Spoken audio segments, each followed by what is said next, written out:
Good evening and welcome to the Township of Woolwich Special Council Planning Meeting on November 7th, 2023. Welcome to everyone here today. We have 4 people in the room with us and all those watching on YouTube. I'm going to start with roll call of council. I, Mayor Shantz, am present and chairing this meeting. Councillor Bryant. Present. Councillor Burgess has a family emergency. Councillor Cadeau. Present. Councillor Grant. You're muted, but she's here. Councillor Schwind. Present. Thank you. I acknowledge the land on which we live has been here from time immemorial, and Indigenous people have lived here from time immemorial. I thank the Chinatan, also called the Attawandaron, the Anishinaabe, and the Haudenosaunee people who have lived here and cared for this land and who continue to share and steward this land with us. May we together learn to care for each other, our flora and fauna, and the land that sustains us. Are there any disclosures of pecuniary interest? Seeing none. We are here to start anyway with a public meeting. So the following portion of the meeting is for information only. No decisions will be made tonight. Any questions can be directed to Development Services staff following the meeting, and I declare the planning meeting to be open. And I will, at this point, turn the meeting over to Manager of Planning, Jeremy Vink, to look at the Township-initiated comprehensive zoning bylaw review and official plan amendments. Jeremy. Thank you, Madam Mayor, members of council.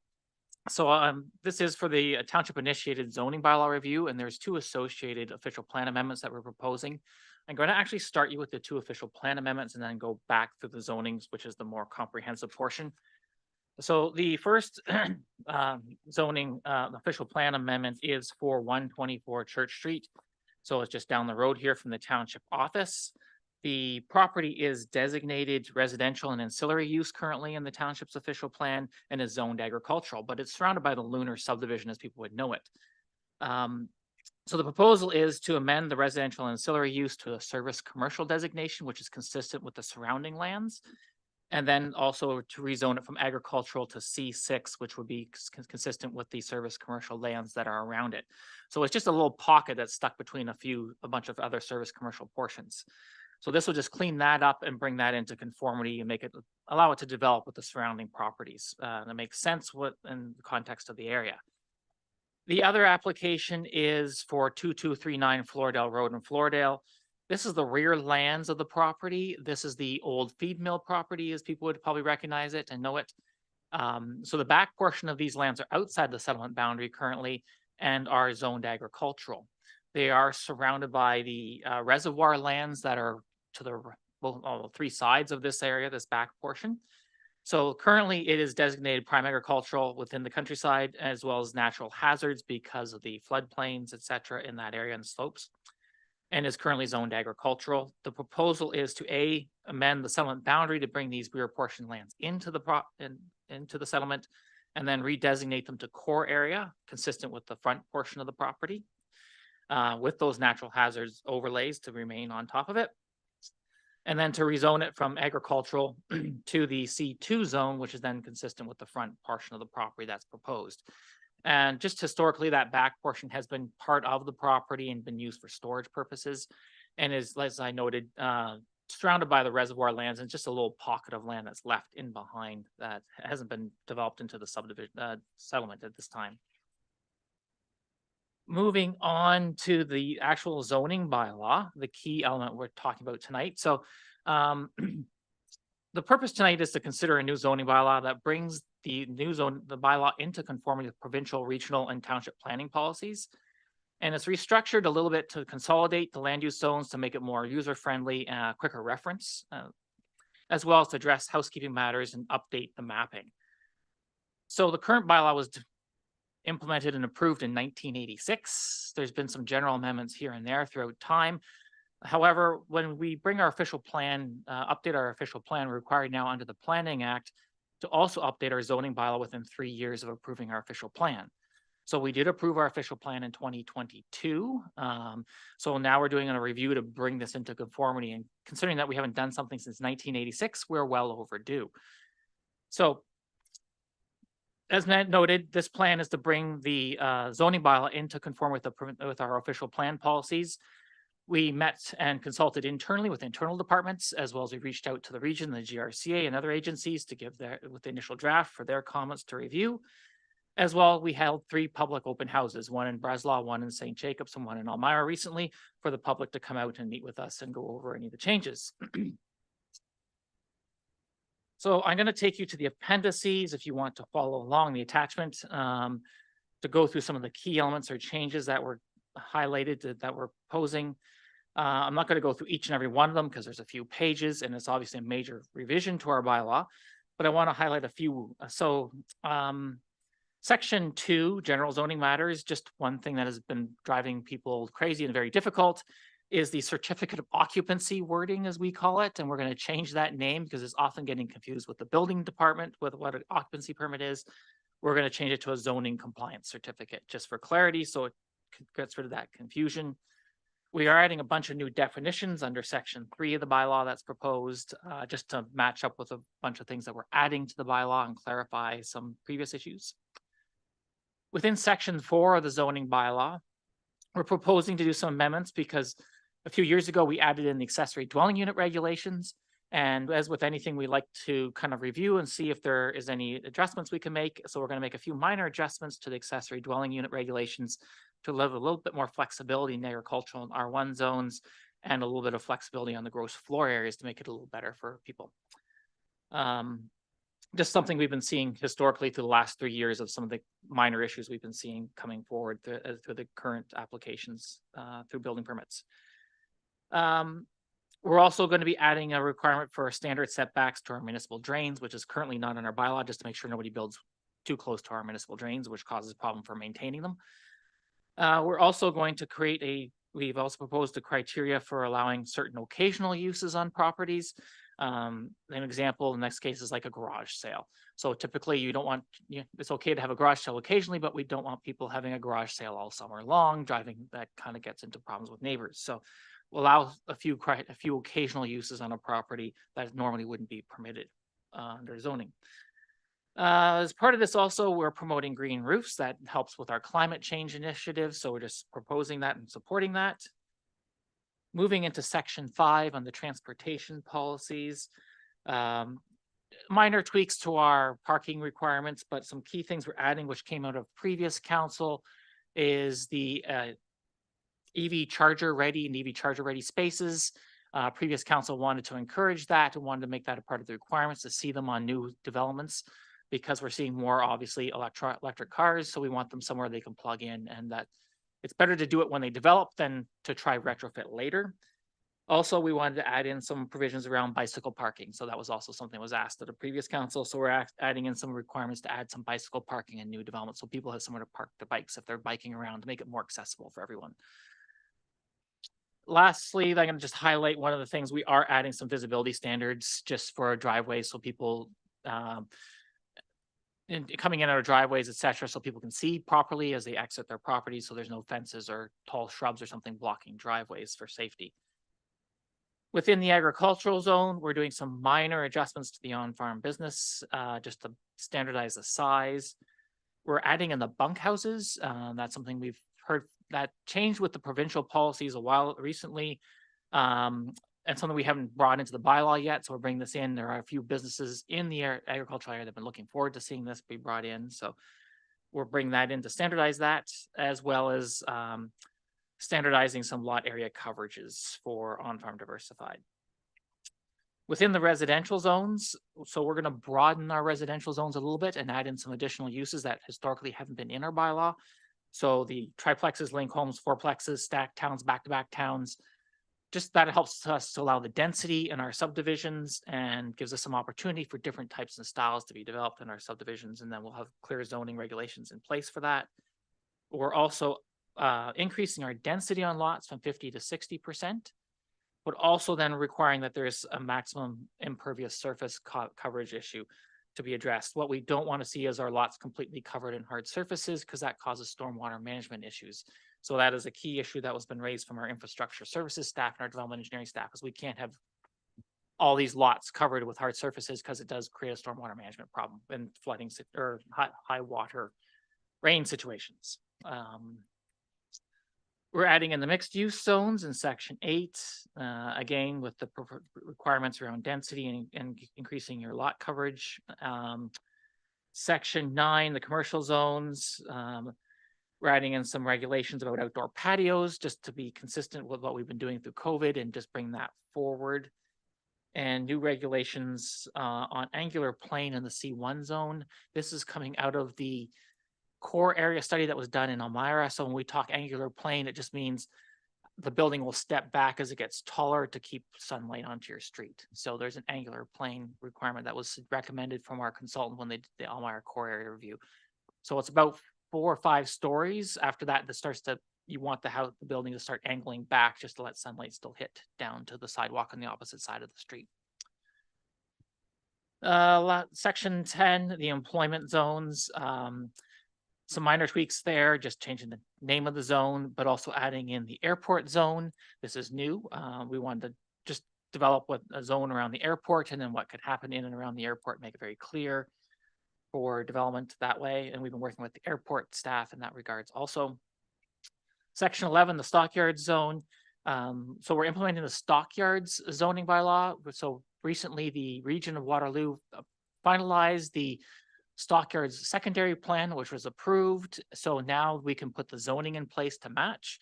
So we're proposing that to be done as part of this bylaw, just to match everything back up in that regards with types of commercial uses and what can take place within the stockyards to match the official plan. Lastly, one of the big changes is overlay zones. So here we have an overlay for the airport for height regulation areas. The cultural heritage landscape will be identified as an overlay, source water protection areas, and then environmental features. So these are things we've been lagging on in terms of the environmental features, is to identify them and acknowledge them on our zoning bylaw. So they'll sit on top of the zone itself, whether it's a residential or an agricultural zone. There's an overlay in that portion to say that these additional policies also apply. So that's why it's called an overlay zone.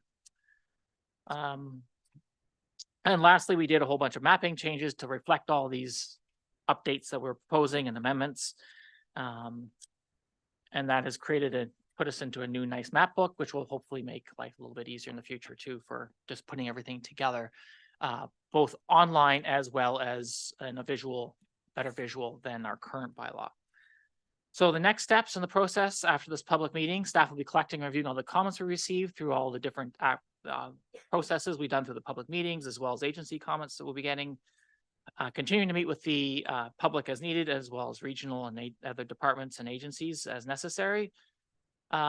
Just responding to comments, and then hopefully presenting a final recommendation to report to council in the first quarter of 2024 with the new and final revised bylaw, and just to get us all up to date again. So staff is definitely here to answer any questions, and I know there's a few delegations here tonight who may wish to speak to it. So definitely anything that comes up, and even after tonight, staff is willing to work with anyone, and just if they could reach out, and we'll work with them and respond back. Okay. Are there questions for Mr. Vink before we move on? Councillor Schwinn. Amazing. Yep. Thanks for that summary, Jeremy. A few things. On the real properties that are gonna be going from agricultural to have open space designation on some of them, have we communicated that to those property owners? So yeah, thank you, Councillor Schwinn. Good question. No, that wasn't overly communicated. It was just generally noted that we're making changes, but that overlay zone came after the fact, near the end of the process, but it wasn't directly communicated to people that change was coming into play. Yeah, that's I think a pretty significant change for landowners and could affect their ability to do things. So I think we do have a duty to communicate that more effectively in this process.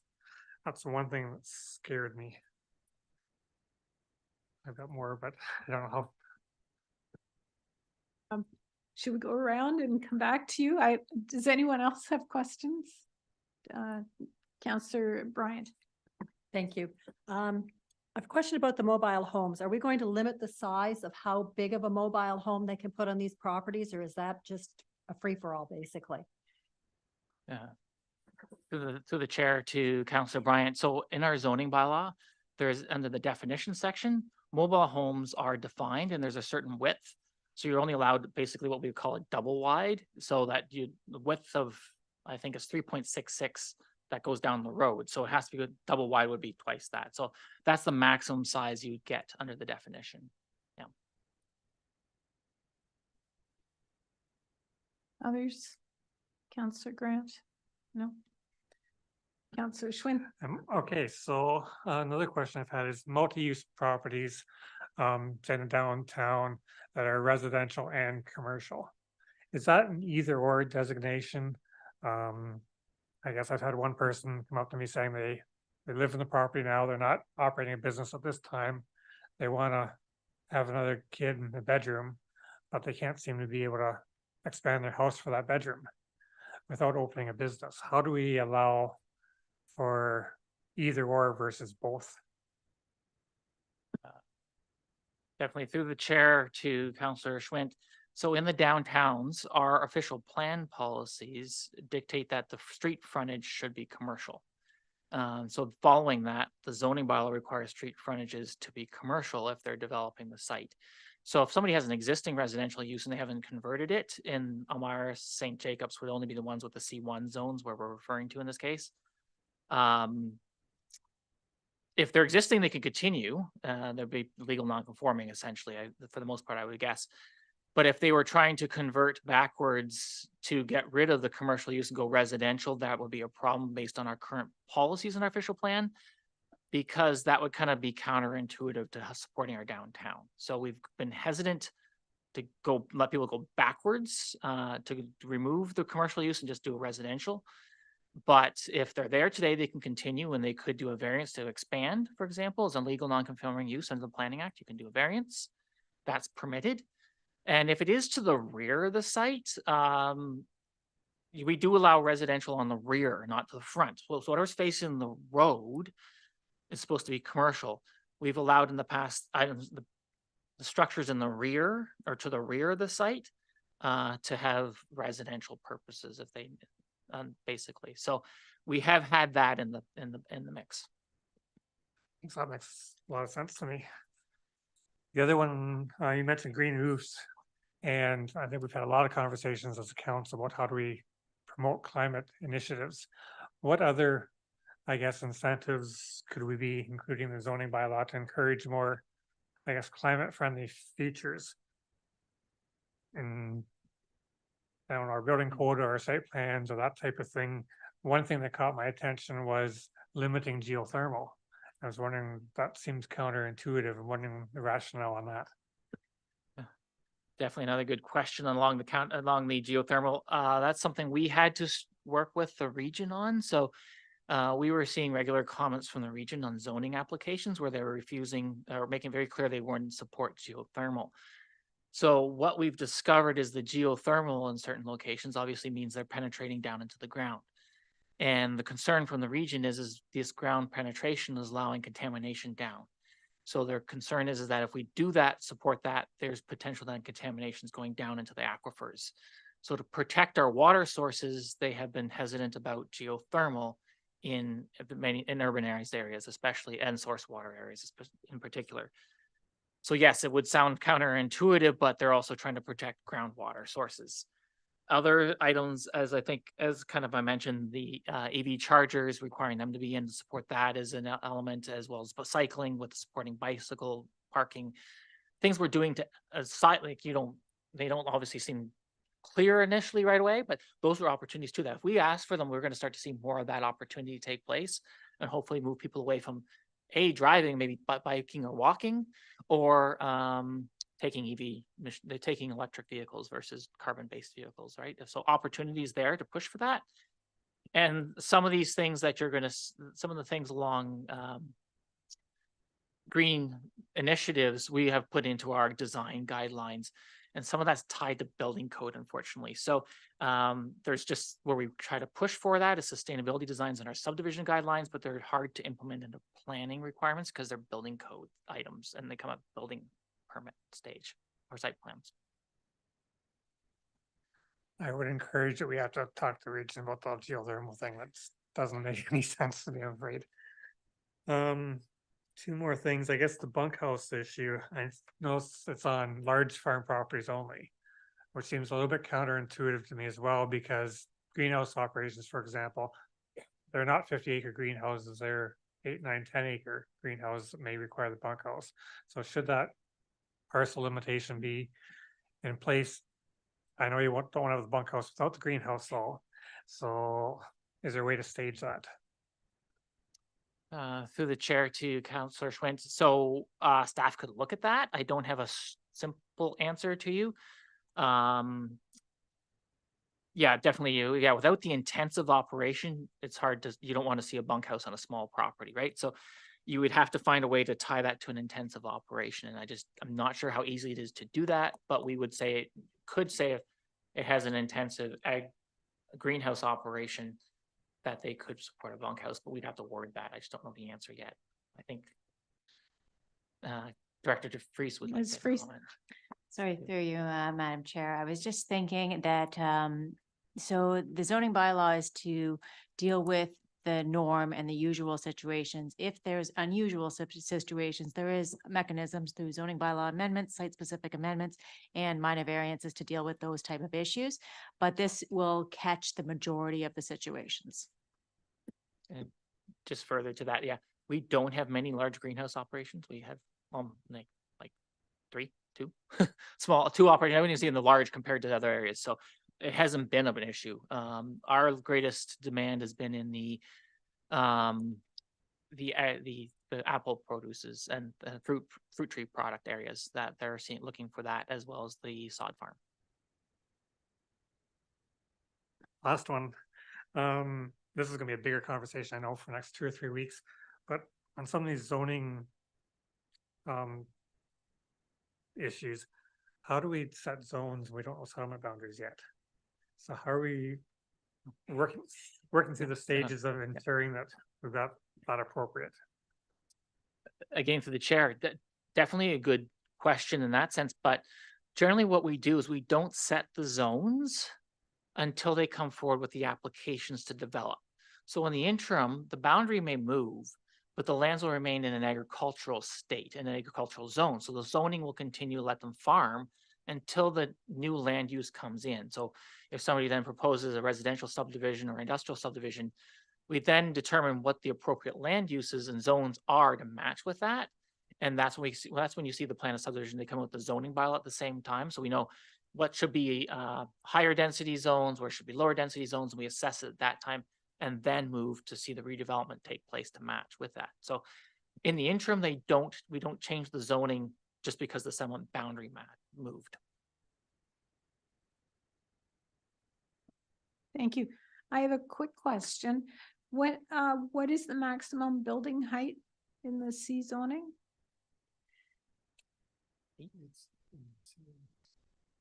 Yeah, so thanks. Yeah, just had to confirm, I was double checking. So in the C1, we've now gone to the 8 stories in the downtown Elmira and St. Jacobs, for example. And that was consistent, yes, with our core area study to suggest that we give more intensity in our downtowns to support residential above the main floor, the commercial. Allow for that opportunity. That's quite a change. Yes. Yeah, it is a just substantial change, Madam Mayor. But we want, that was this recommendation to give that intensity and an opportunity to allow for that to take place, to see that intensity and see some residential, and that's where we could see some intensity and give some alternative opportunities for residents in terms of different housing stock.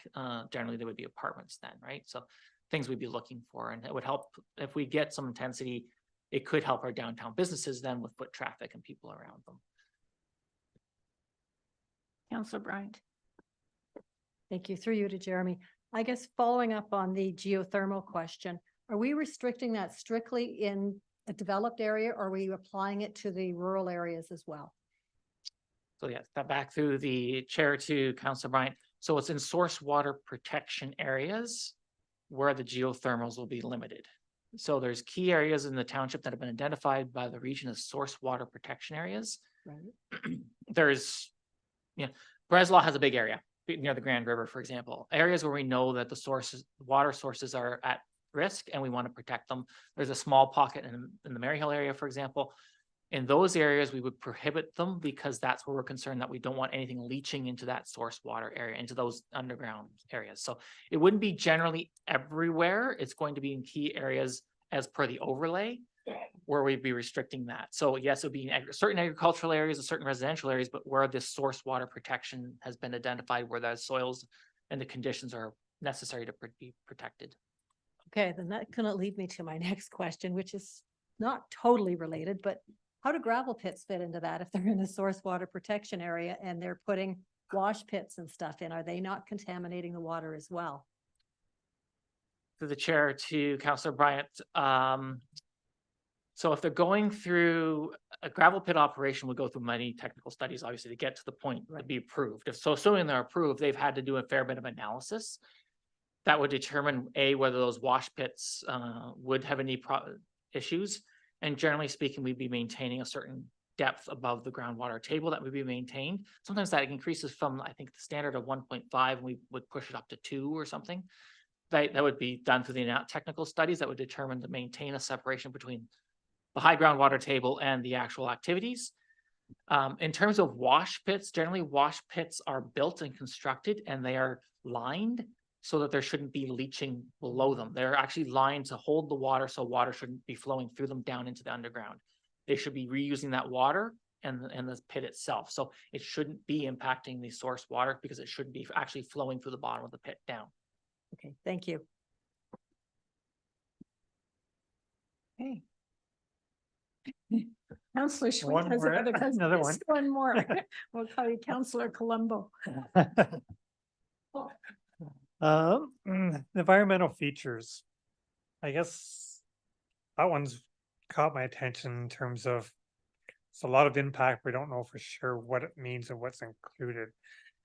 And to me, it's a very gray area. Can you, I guess, add more clarity in how it becomes less gray for individual landowners? So to Councillor Schwinn, the overlays are basically mapped already in other policy documents, whether it's from the GRCA and their regulations and their limitations, or the region's core feature identified in the regional official plan and implemented also in our official plan. So these are already mapped and identified areas. So we're not creating new areas, we're not adding new areas, they're already identified in other policies and there's regulations in place. What we're doing, because whether we show them on our mapping or not, those policies exist and they are already potentially restricting development on those sites regardless. So somebody comes in and they want to build their house on a piece of land and they come in and they say, I want to build my house here. We'd review and determine whether they're impacting, they're in a regulated area by the Conservation Authority. And then we say, if they are, you have to go to the Conservation Authority and get permits. All the overlay is doing is identifying that on the zoning right away. So they would know that when they're purchasing, they would have another document to show them that, hey, I'm already regulated. I know I'm regulated, so I'm gonna have to be careful about this site. So it's more giving them information in advance of something that's already basically in place somewhere, whether in one policy document or another in today. So that's essentially what it's doing. It's not so much gray as just telling people what's already there. There's a policy somewhere else that's already implemented, and we're just showing it on the mapping and following that policy through into our zoning.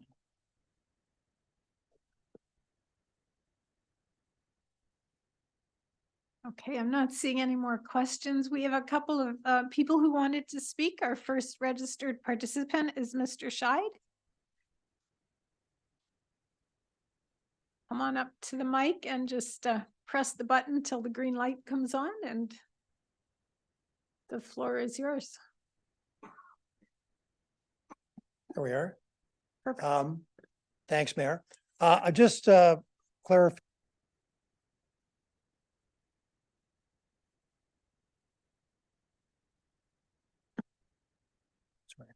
Let me start again. This goes back to the open house we had in St. Jacobs, and it was clarification. I live in 10 Chris Court. St. Jacobs. And I don't know if we'll be able to pull up the map for the area that I'm concerned about. But the question at that particular point in time, and again, this is controversy, when the province changed the boundaries. So the area behind our house was zoned as agricultural. And then the province went along and changed it to residential. And at that particular point in time, okay, changed to residential.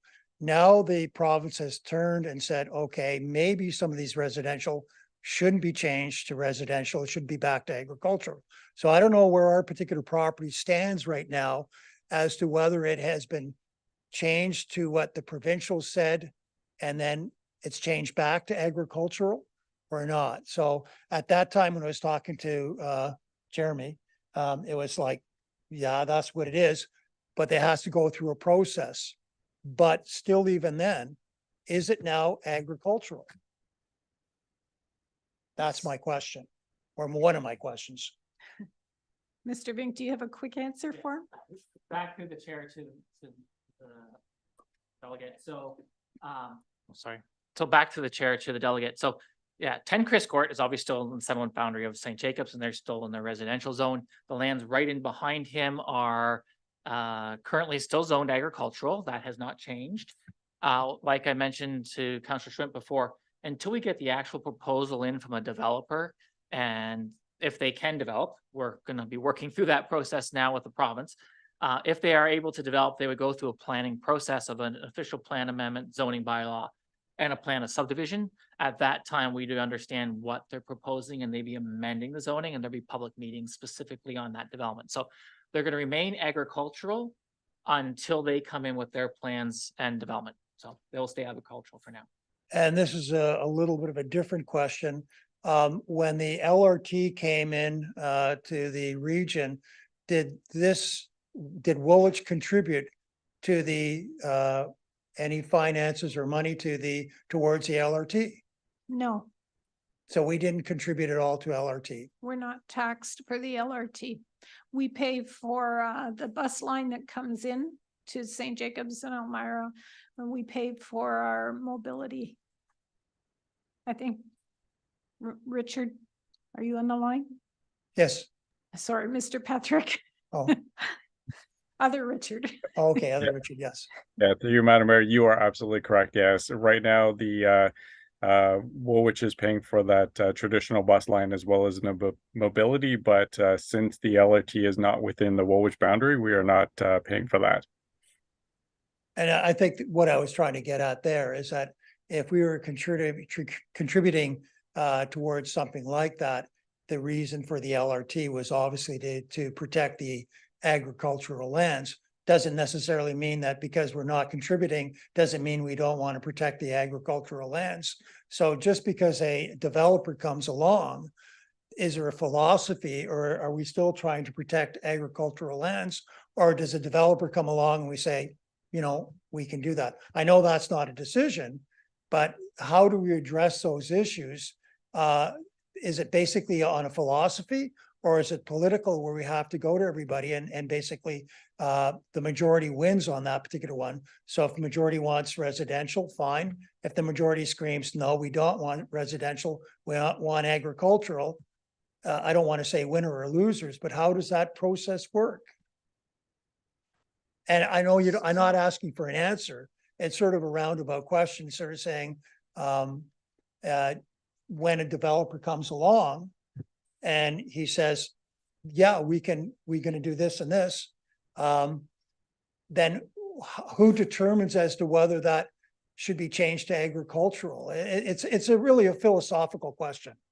And how is that answered? And that's sort of more to the mayor than anything else. And how do you answer that question? So I think, I mean, part of it is the planning process that Mr. Vink was addressing tonight. We have a plan. We have and it goes through a process. It comes to council, it gets approved, and that becomes our philosophy as to how we make decisions. Do we ever make exceptions? Sometimes, but that's those are the basic parameters. I don't know, Mr. Vink, Mr. Brenneman, Ms. Freeze, does somebody else want to chime in, Ms. Freeze? Sure, I can address that. Yeah, so it's all part of the planning process. So there's long-term plans, there's different plans at different levels of government that establish what the use of the land should be. So what we're dealing with today with the zoning bylaw, if anyone wanted to change the use of their land, it would be considered through a planning application, a zoning bylaw amendment application. Those are public applications, a public process, and it's set out in the in legislation called the Planning Act. So how you do it is all aligned out for what you have to do.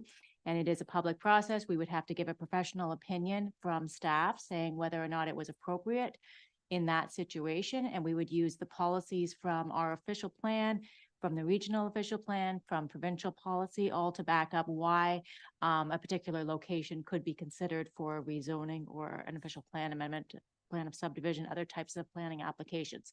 But they're all laid out for the process in the Planning Act. So because it's a public process, individuals would have an opportunity to comment on applications, but ultimately it would be the decision of council. And there's also an appeal mechanism that's also included for public or developers to appeal the decisions of council, and then it goes to a higher level court. Thank you. Thank you, Mayor. Our second registered participant this evening is Delmer Martin. Mr. Martin.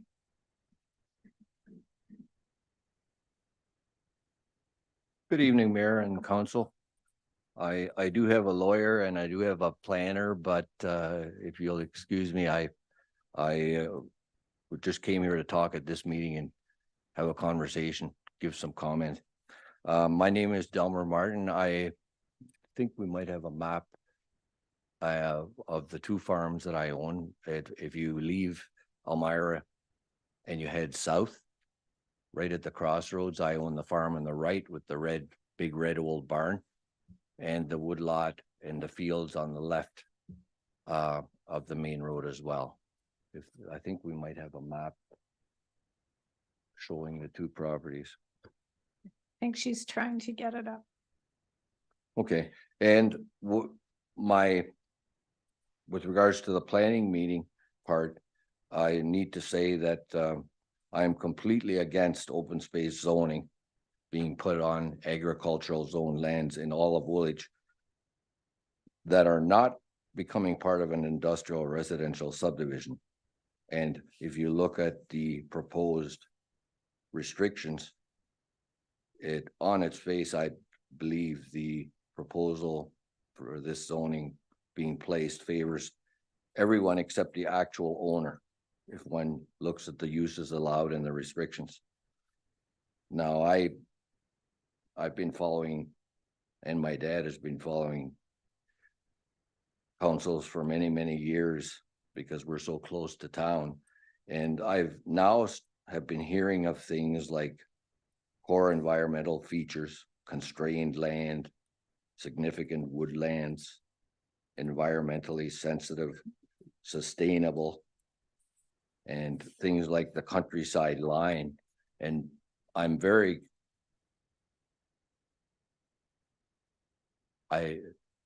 all of those sound to somebody like me as being very not unifying and not friendly sounding, not any of those things. What I don't hear is any respect for a private property or private property owners, or what the owners or taxpayers of the property would like to do, or how it affects the owner's way of life, such as a farmer's way of life, and the freedom to have and to make good choices and have options. Very specifically, in my opinion, I've been watching municipal planning, specifically municipal planning, both in Woolwich and in the region. And my opinion is that the region and Woolwich, in some of the most important plans that have been approved, the decisions have been taken over by advocates from outside of Woolwich with influences and agendas that people like me do not agree with. Social engineering advocates is what I call it. There is a silent majority, especially here in Woolwich. And I want to say on the record, I grew up Old Order Mennonite at this farm, but I never joined, so I can speak freely. I won't be disfellowshipped or shunned or banned, but I'm going to tell you how I feel tonight. How about common sense? How about facts? How about truth of the matter? I think those things are really important. I haven't heard a lot of that for many, many years. And I just felt I wanted to give what I call the two wisest people I've ever dealt with in my life. Just tell a quick story if I can. I'm not a good public speaker. I'm not used to doing this. I don't even want to do it, but I feel passionate about representing what I know is a silent majority. Some of them don't even vote, but they're very concerned, just like me. I call it my two wise men. And the first one is my dearly departed father. And when I was a child growing up at this farm, I thought we should go much more modern and more big and expand and buy a bunch of other farms and do this and that. And Dad and I didn't quite see eye to eye. And I actually thought I was half as smart as he was in those days, in the early 70s, in the late 70s. And so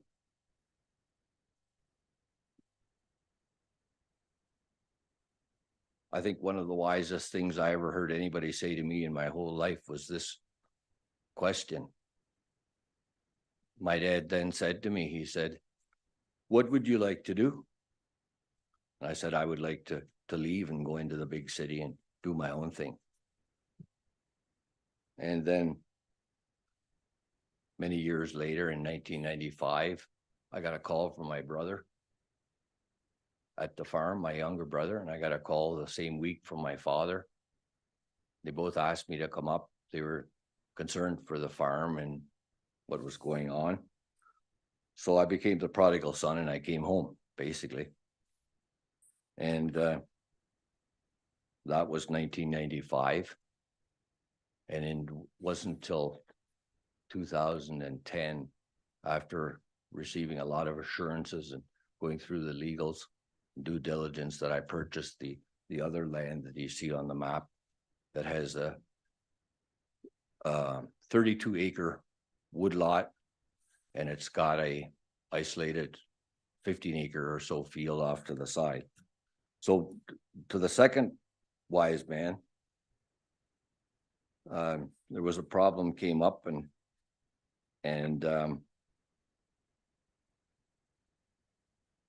was an issue of negligence, and believe it or not, it was to do with the Law Society of Ontario. And I went to see a friend, my dad having long been gone, and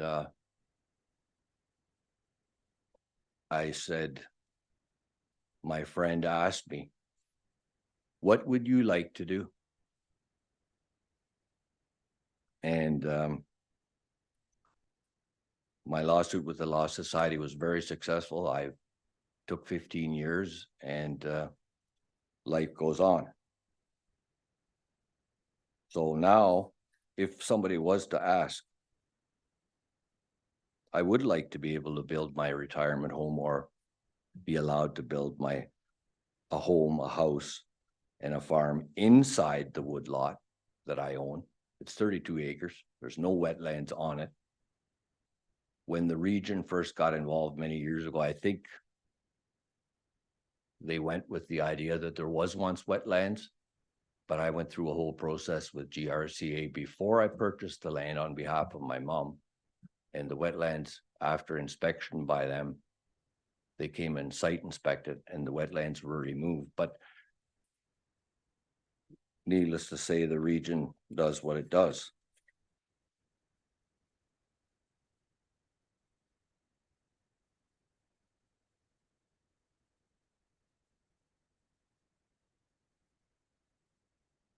So I'll repeat that one point. If somebody was to ask me, what would you like to do? I would simply like to be able to legally build a house in my woodlot if I retire, when I retire. I don't want to build it in the field, even though according to this OP, I could. Open zoning. I would not want to build it in the field. I would want to be in the middle of the woodlot, just like I planned back in 1995, as you see on the bylaw that was once approved for a trailer to be there for me when back in 1995. So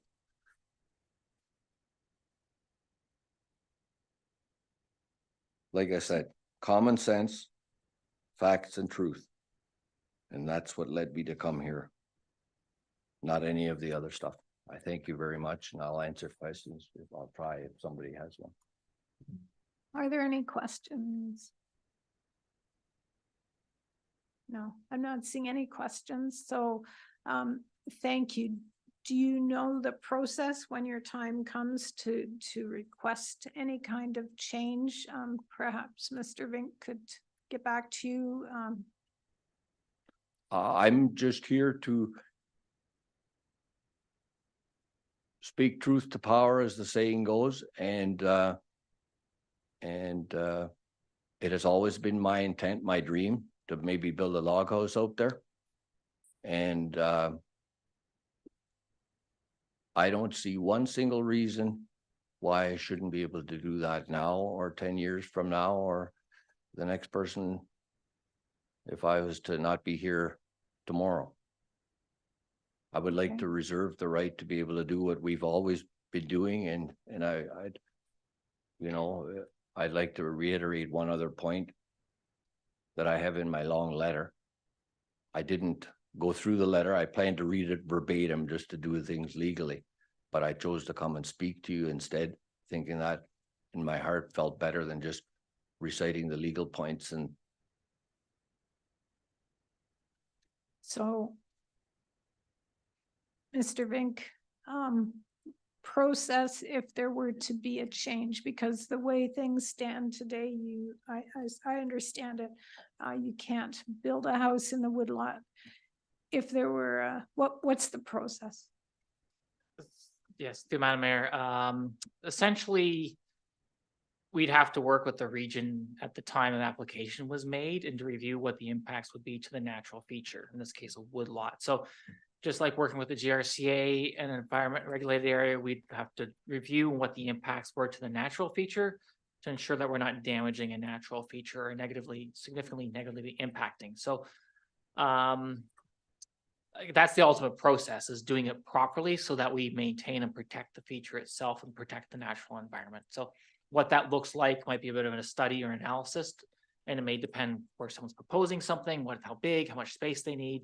So it's kind of hard to answer that right now, but you'll be doing some analysis to ensure that we maintain the integrity of the natural feature and then maybe even compensate for any loss. So just like we do in any other subdivision right now, like we've done in Southwood, or we did with a Walmart site or other areas, the woodlots get protected and maintained, and we don't build in them. We protect them and maintain them for the natural features because they're important and they're key elements that we need to maintain.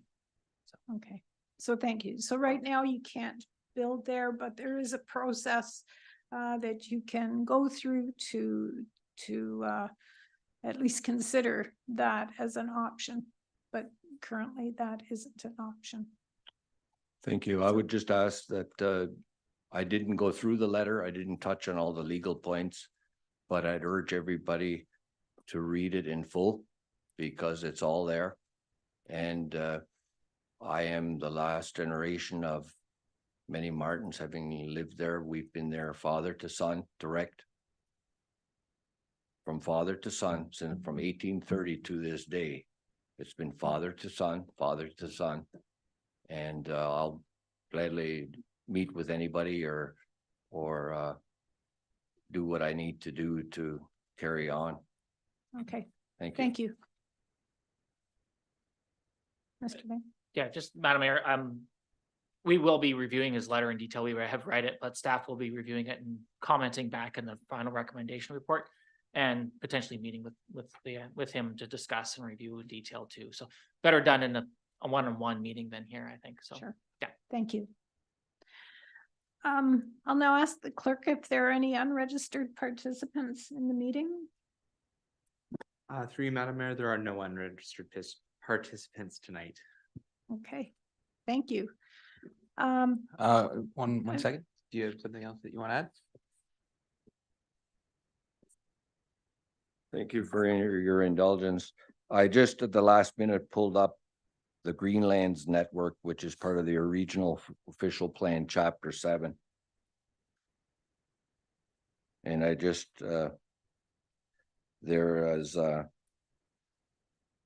7B17 says, nothing in this part shall prevent the owner of a legal lot of record in an environmentally sensitive landscape from obtaining a building permit to construct or enlarge a house, accessory building or farm structure, providing it is in conformity with all the regional, area, municipal, and Grand River Conservation Authority policies and procedures.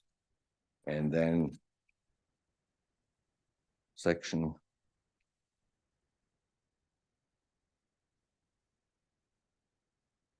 seven C9D, where it talks about development or site alteration will not be permitted within core environmental features except for, it says, minor alterations to legal non-conforming land uses within core environmental features. And this is why I appeal to you. It's because of C, it's because of E. 7C9E is in the same section that I just read, and it specifically says, again, development or site alteration will not be permitted within core environmental features except for mineral aggregate operations in accordance with the policies in Chapter 9. So again, like I said before, I think there's a lot of we need to focus on facts, truth, and common sense. And there's a time where a farmer needs help. Many times they don't ask or won't ask. But I think this is really important that things be done correctly. Thank you. Okay, there are no further speakers, so I declare the planning public meeting to be closed. We have a presentation and Mr. Bink, you are up again. Uses in prime agricultural areas and agricultural enforcement. Right. Thank you, Madam Mayor. Give me a second here to start. So there's been some discussion the last number of months on and off, and questions coming around the agricultural enforcement. So I'm just going to kind of walk through a bit of an understanding of the history, how we got to where we are, and some of the policies, just to kind of outlay that, and then we'll see where we end up as we move forward. So how did we get to where we are today on the agricultural enforcement and on the policies and regulations we have in place? So back in the late 2016, 2017, we had a complaint from the community that there are uses taking place on agricultural properties and those causing issues. We were also hearing some rumblings from the businesses that they were feeling that the farmers were not paying the same taxes or undercutting the system, doing things that were competing with them in the urban areas. So because of the complaint that came forward, council gave staff a bit of a direction to review things. So in 2019, the committee was created to review the agricultural zone and look at some changes, address these issues with the illegal businesses or on all these different businesses, and to consider the new policies that had come into place by the province that were just implemented a few years before that. So, which was the guidelines for prime uses in prime agricultural areas. So staff we had created a subcommittee of farmers and a member of the Ontario Federation of Agriculture and Food, I think at the time, as well as representatives here from the local area, just to kind of give us input about directions and thoughts about as we move through this policies and how to create the best policies and regulations. So that was a report that was presented in 2019 or 2020. So that brought it all together. So here's some proposed amendments to the official plan, the zoning bylaw. Some of that also ended up in our strategic plan at the time to support agriculture and how we go about this. And then there was also a direction then that we needed to go through some enforcement and deal with these issues where there was concerns, especially around health, safety, and some liability. So in 2020, council directed staff to move forward with enforcement in the agricultural area and start working our way through the agricultural zone to bring properties into compliance and ensure that fairness was being addressed between all the different agencies. So we moved forward and started working through the top end of the township as by staff, and by 2023, early 2023, we had finished about a third of the township, and could only go so fast so far because of staff resources and timing. But then council in early 2023 supported the hiring of a consulting firm to complete the rest of the enforcement and finalize it, and to get it all done in 1 year. That we had also some legal advice at that time suggesting that we needed to continue and we should be doing that for liability and legal purposes to finish that up. So we moved forward in 2023 to try and wrap everything up in 1 year, and that is still the plan. We retained Stantec to start, and they've been working through that so far to this point. They are now about 75% of their way done. They're just ready to send out their last notices soon for the last 50 properties that they have left to review, as well as they're working on the other 200 notices they've sent out in the past already in the last few months. So a little bit on the policy framework side as to how we got to where we are. So as you know, planning is guided by policy in the Planning Act. So the governing policy starts at the top of the province. So we have the provincial policy statement, which in prime agricultural areas, which is the vast majority of the township of Woolwich, save and except our settlements and a few small rural pockets. We are permitted agricultural uses, agricultural related uses, and non-farm diversified uses. This is straight out of the provincial policy statement. And it also says proposed agricultural related uses and non-farm diversified uses shall be compatible with, shall not hinder surrounding agricultural operations. And then it outlines some criteria a little bit. And then the definitions that speak to what agricultural uses are, agricultural related uses are, and on-farm diversified uses. I'm not going to go through each and every one of these. I provided the slides in some respects so for information purposes for everyone to read as they want to or have that accessible to them in the future. I'm not going to read everything because that's not going to be very beneficial. I will go through some of this a bit more on each of the uses. So on the agriculture related uses from the guidelines, this would be the guidelines from the provinces for uses on prime agricultural area. It's reflective of the provincial policy statement. So they created a provincial policy statement and they said, here's guidelines to help implement it and explain what they meant by it. And they gave us 6 tests for an agricultural related use, essentially. So it's got to be farm related, and farm commercial or industrial had to be compatible with and not hinder agricultural operations, which we just kind of read before. And there's some criteria around that as to what that looks like. So make sure that it doesn't impair agricultural operations from doing their operations, appropriate for servicing, because obviously we don't have municipal services outside rural areas, so they have to appropriate water and wastewater services that are, and fire maintenance, fire protection. Maintain the agricultural and rural character of the area. So that's something critical that they wanted to see happen. As that also came out from our community at the time, as they wanted to maintain that rural character of the area and not impede it or destroy it. And meet all applicable provincial requirements for noise, air, dust, and standards.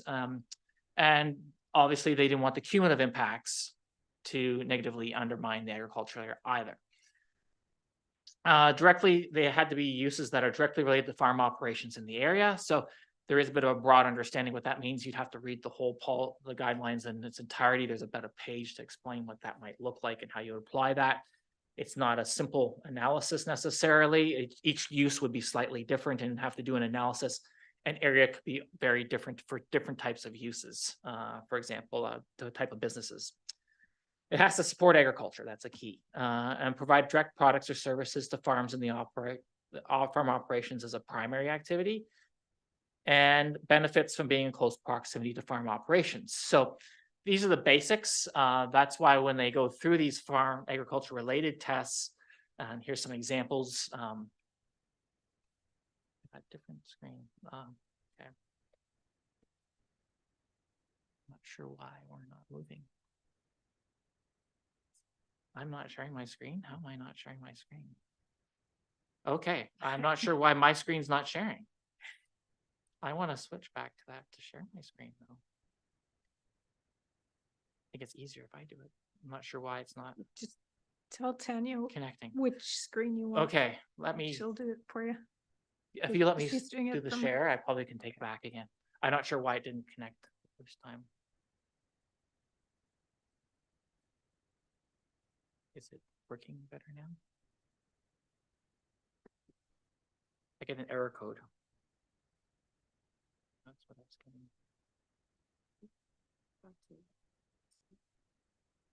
You're getting an error code. Okay, my apologies. I'm getting an error code, so I didn't have to let them continue to run it. So we'll just move to the next slide in the row. I'm not sure why I'm getting an error code. So my apologies. So there's the examples slide, the first example slide. So these are just examples of prime agricultural related uses. So we don't allow agricultural related uses as a standalone. You'd have to go through an amendment to clearly understand each one, to go through those tests to determine if it's appropriate in the area. Okay. So these are just some examples of things that you would consider as prime agricultural. They're obviously, each one of them is very different as the way they're shown, and they're not just simple operations that you would find everywhere, but they do support agriculture. Next slide.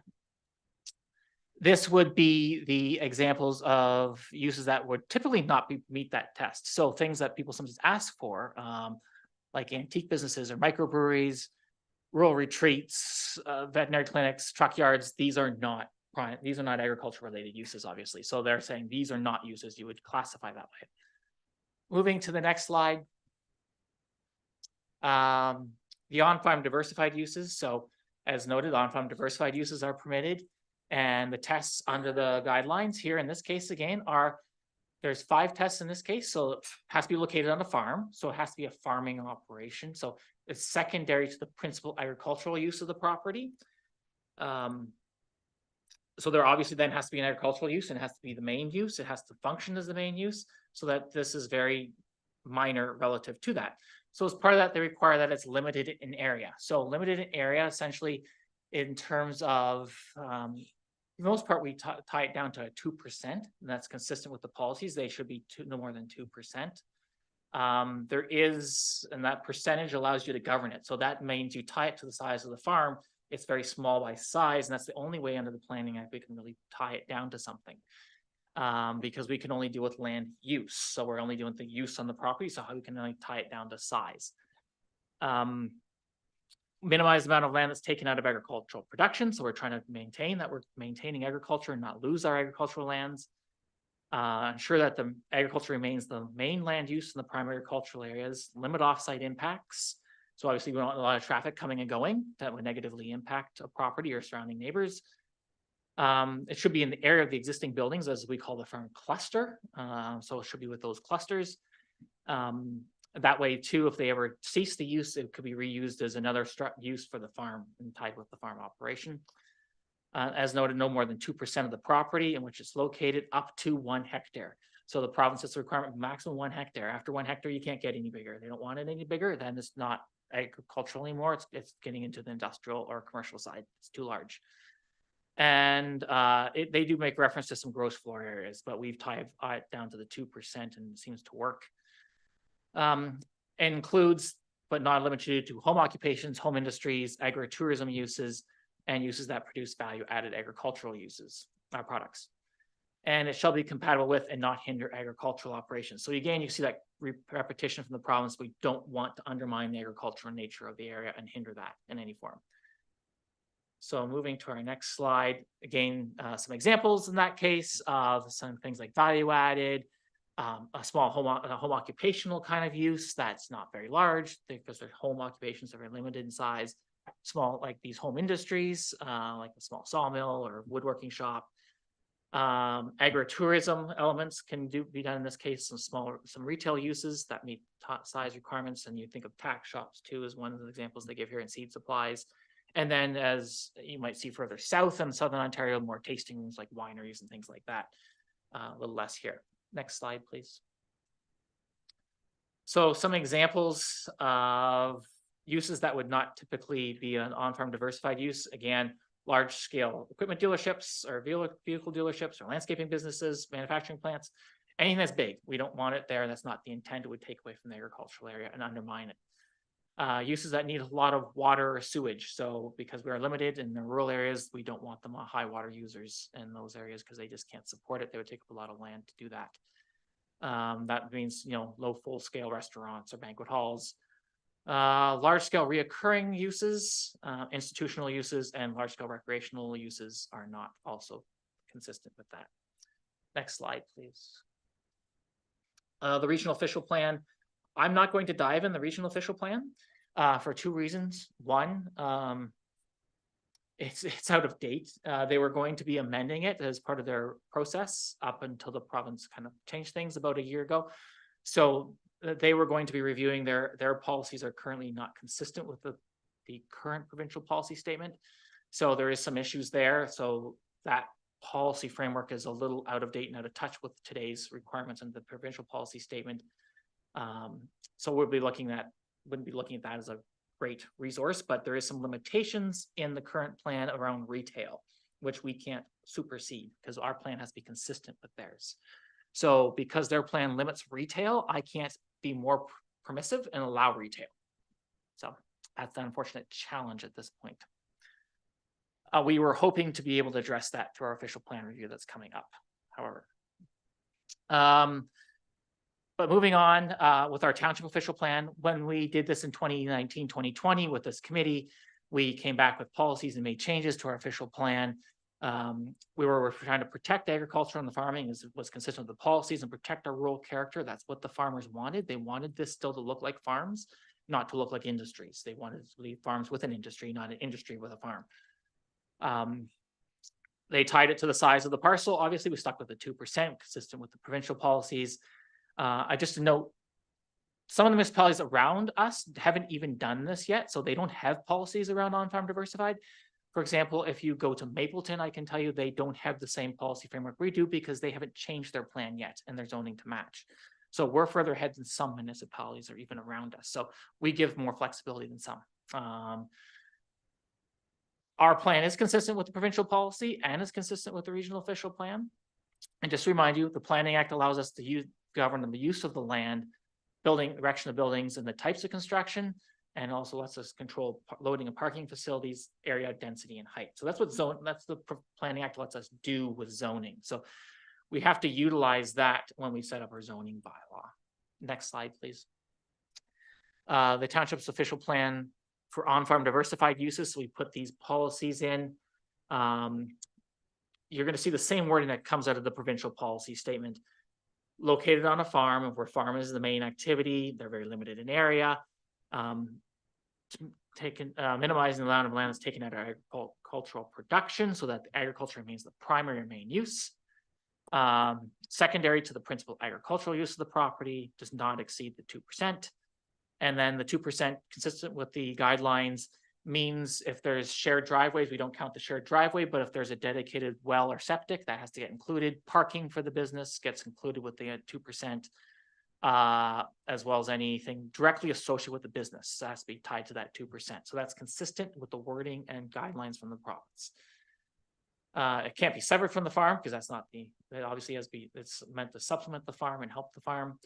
And does not include any use that can be obnoxious or offensive or dangerous, obviously. And we do set some guidelines that way, and not to be detrimental in the environment, which is in our Chapter 13 environmental policies. The next slide, please. One of the things that is part of this too is on-farm diversified uses, ground-mounted solar got captured by the province. They say ground-mounted solar is part of a on-farm diversified use. So it is not separate in any form or fashion. They tie them to on-farm diversified.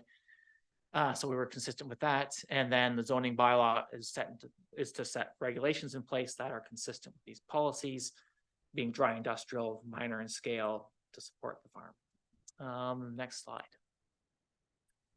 So what are zoning bylaws? A quick overview, quick question. We talked about the bench site. They implement the official plan, so they implement the policies we just talked about. There are local laws that describe how land can be used. They promote orderly development and ensure each zone is developed appropriately in the context of supporting community needs. So this lays out those regulations tied to those policies and moves them down and says, how do we put this together on the ground? So the next slide, please.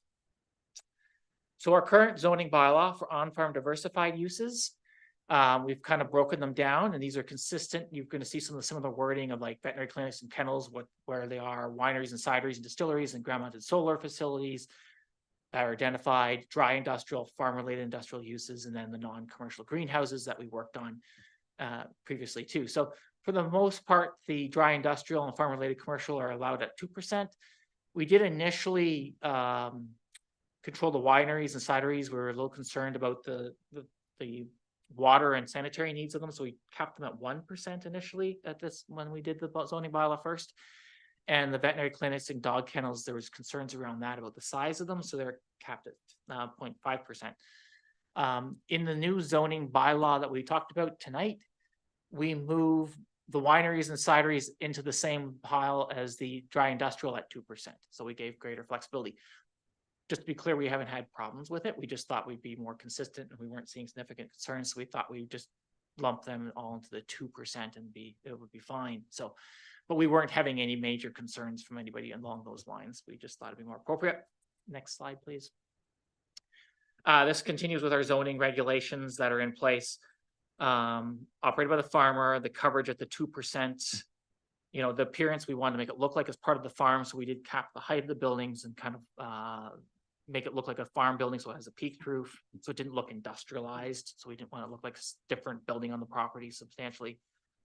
From the terms of the compatibility side, we wanted it separated from a neighbor's residence. Obviously, you know, when you're in the rural countryside, you don't want someone right next to you with an industry. So we did try to separate them with 150 meters. That was consistent with policies, regulations we had in the past too. So that's 150. And then consistent with the PPS, we did put in requirements around veterinary clinics and dog kennels. We added them in where before they used to be permitted as of right. So they are now part of the on-farm diversified uses. And then, as I noted, in the regional official plan, there's a retail limitation. So we do have limitations on the retail side right now because of that constraint from the regional official plan still. Next slide, please. So the process when someone comes into the township to operate one of these or address their use that we've been dealing with on the agricultural enforcement side. If they're a roadside stand, they're at the little stand at the end of the road, driveway, or you go drive down the driveway and you come up to the house and you knock and you enter the door and buy some eggs or something like that. That produce stand or those minor sales, they just get a certificate of occupancy from us. The minimum fee standard for all certificates is $250. As council may recall earlier this year, when we implemented the enforcement side and retained Stantec, we were trying to do it on a cost recovery basis. So we said if they got caught through that process, there's going to be additional fees. So there's an initial fee for a certificate of occupancy of $150, and there'd be an additional fee of $2,000 in any of the zoning or an on-farm diversified use site plan. So that was our cost recovery that council approved to try to pay back the money we were paying Stantec to do the work. So on the on-farm diversified uses, they're coming in and legalizing one of those. They pay a certificate of occupancy fee. They pay a site plan fee of $2,500. And then if they're getting, obviously through the enforcement process, an additional $2,000 as need be. If they're coming in on their own and to do it right from the start, would have been $2,500. And there's an annual renewal fee of $100. Just for clarity on the total fee here on a site plan, when they pay $2,500 and the additional enforcement fee, that's the total fee. They don't do anything else. They don't have to hire a consultant. We do it all internally with them. So this fee, even with the enforcement fee, is cheaper than someone in town when they do a site plan, because that their fee is more expensive and they still have to hire consultants to do their work. So we do not make it onerous. We make it as feasible and reasonable as possible to do this process. If they come forward and need to go through a zoning amendment for an agriculture related, so they're too large, they exceed that 2% and they are farm related, they're agriculture related, they can go through a zone change process. So some people have done that, and their fees are going to be more, obviously, because you're going through a zone change process. Our agricultural fees are generally lower than our commercial and industrial zone change fees, which are more complex. But you're still paying between all the different agencies closer to $10,000 to just on permit fee, on application fees for a zone change, and then your site plan fees on top of that. If for some reason somebody does not meet the zoning bylaw and they can't meet it through a zone, doing a general zoning amendment on their own property on site specifically, and they need an official plan amendment, a zoning bylaw, which means they need to amend our official plan because it doesn't conform, they'd be paying a lot more. So yes, their fees are much more substantial. But that's standard as for any application that's going through an OP, because there's a lot of work involved then to do that. One of the biggest things on the process costs I want to highlight, often the concern in the end of the day, the planning fees are not as much as they're going to be for someone who has to do a building for a non-farm diversified use or an agricultural related use. The building permit fees are usually the more exorbitant amount because you're paying for the building permit to be an industrial commercial building, and you have to pay the development charge fees. So those development charge fees often with the building permit fees are much more than people are anticipating. So that's usually where people get a little caught in this process, is just paying the permit fees at the end of the planning process. It has nothing to do with the planning process itself. It's just the fees they need to get a building permit. So those can be in the tens of thousands easily if you're just even doing a non-farm diversified. Next slide, please.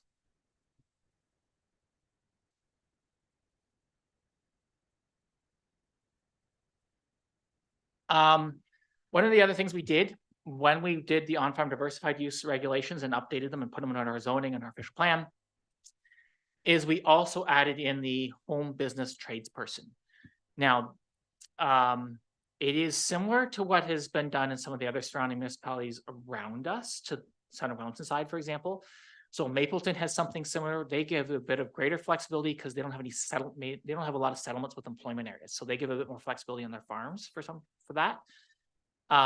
But we are consistent with Center Wellington in terms of what we allow and the size. So it's a glorified home business.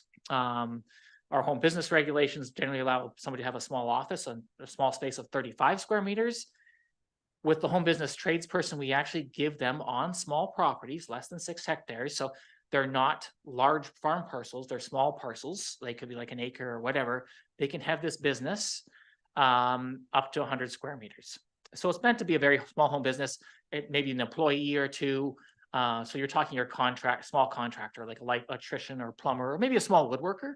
So we added this to give some flexibility in these smaller parcels, just to give that opportunity there where that wouldn't impact the area, wouldn't impact under the agricultural use of the area, but gave them some opportunity, smaller parcels at that size too.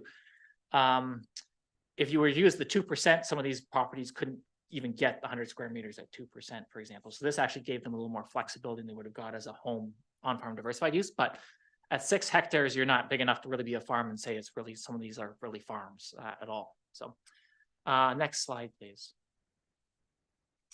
And this is just the whole zoning captured in front of you. So it's up to 6 hectares in size.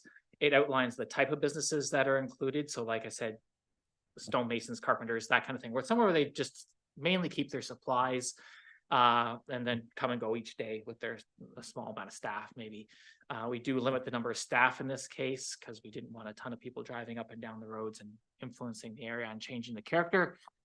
And then just some limited outdoor storage, because outdoor storage started to change the nature of an rural area. If you did a lot of outdoor storage, it just made it look something different, and that was concerning to people. So these are the general regulations then we put into place. There's a few people who've taken us up on this and have been moved through this and have had opportunity to utilize this and have benefited from it. Next slide, please. The wonderful question that a lot of people like to ask is, what is it gonna do to my taxes if something happens? So we had to sit down with MPAC ourselves to understand the implications, because zoning and taxes don't necessarily go hand in hand. Actually, planning doesn't look at taxes, and we don't necessarily understand how MPAC applies the taxation. So we met with them to get a better understanding of this, and I'm simplifying it, and MPAC would probably, didn't probably say something quite right in here, but we're trying to distill it down. So just one thing, regardless of whether the property was legal or not, MPAC can come along and tax them. So we've had a lot of people come in and say, but I've been taxed for 5 or 10 years. And we say, that's nice. We didn't know your business was there, but you've been taxed. So MPAC doesn't care whether the zoning's in place or not necessarily. They'll come back and tax it as they see fit, as they deem it. What do they tax? The standard roadside stand, when we do a certificate of occupancy, they don't tax that. If it gets bigger, and they start selling more things and it's a larger operation, then yes, they will tax the property. They tax the land at a farm rate, but they tax the business side at a commercial rate. So there's a blended rate that goes on. For an on-farm diversified use where you've got your industrial commercial operations or anything larger, they're going to tax that at the farm rate, but anything that's associated with the business at an industrial commercial rate, land and business. So it gets a little complex, but that's how taxation kind of works, but it's very independent of the planning, and they don't typically care what planning side does. Moving to the next slide. So to recap, as I noted, we started from a process where there's concerns raised. We went through a whole process to work with the community to come up with a plan, bring it forward, which was passed by council, which is the current bylaws in place, with the goal to protect farming, to support these farmers with these operations, but also to maintain that rural character and achieve some balance there. We're obviously consistent with provincial policy, which we should be and need to be, but we're also trying to level the playing field. So provincial policy levels the playing field to say that's how we should treat everything across the province, to make sure we're all consistent with what happens on farm parcels and how to protect farming and those farm operations. We are doing it to, in part, ensure some health and safety and legal issues for the enforcement side. As I noted, the cost recovery for us to do the enforcement with Stantec is about $106,000. So that's where we're trying to recoup some costs as we go through this. As I noted, Stantec has done the vast majority already. So they've done the vast majority of the work. There's about 200 letters that have gone out and about 50 more left to do. They're working through all these properties with these different people and then turning them over to the township to finalize things as need be. Their goal is to try wrap this up before the end of the year, for the most part, to get all the letters out and have talked to everybody. It doesn't mean everything's going to be cleaned up by the end of the year. It means that they're going to have spoken to everybody, know what's on each property, and know whether they've been directed the township staff to move forward with whatever they need to do to legalize. As noted, we have met with and worked with quite a few landowners, I'd say a few hundred, and worked through different scenarios. So as they come in, I start right back from square one with them. So I understand exactly what's going on and where they're going and what their directions are. And then we try to find the directions that best fit. So sometimes they do and don't fit under the current zoning framework. So most will fit on a non-farm diversified use. So on the farm parcel, most of them fit into the on-farm diversified because they're mostly industrial. They do fit within that 2%. Very few have maxed the 2% or got to the top 2%, but usually we've made it fit within the 2% and not had a vast amount of problems. We've had a few, as I noted, that went for the home business tradesperson, the smaller parcels, and a few that have had to, because of the size of their operation, agricultural related, they were just so big that they had to move and come in with that zone, just come in for their own site specific zoning to review and go through the agricultural use zone requirements and meet those 6 tests. And we needed to go through that process to review those 6 tests if they met them. So there's only been, I think, about 2 or 3 that have had to go that level so far. So we've worked through different options and opportunities with them, and we try to explore everything with them and give them opportunities. Say, here's some solutions to whatever predicament they're in, if they are. And if they're just moving forward, we start crafting the site plan and moving them forward and wrapping things up as soon as we can with them to get them moved on. If they have met all the zoning requirements and have operated there and nothing's really changed, we don't charge them to do the site plan. We actually say, no, you've been legal and you continue to be legal and you've verified that with us. We don't charge you. We just go through the site plan process and so that we're getting everybody at the same point now. But we don't charge them anything. We just do that all for that free of charge. But I would say that I could probably count on maybe one hand how many I've got to do that way. The vast majority have made changes over time and they just don't meet those requirements anymore and have had to pay to go through the site plan because they've gotten bigger without getting approvals in place, or something's changed without the approvals in place, or they just started without approvals in place and now we're trying to clean that up. Some of the smaller properties are a little more challenging. The ones under 6 hectares where sometimes they've been running an operation, some of them they're quite large on those operations, or they don't meet the definition. So there's a few here and there that we've seen that way, but they're not, there's not a vast majority of them that way. I can't say there's a bunch of them that way. They're all here and there. We get a few operations along those lines and then we try work it through. Sometimes it's just a variance that they might need to go through. But even that, we've done very few variances. We've mostly worked with it and found ways to make them fit within the regulations one way or another, or they've just went, by the time they've calculated it all out, they say, you know what, I'm just not even going to proceed because it's just not business.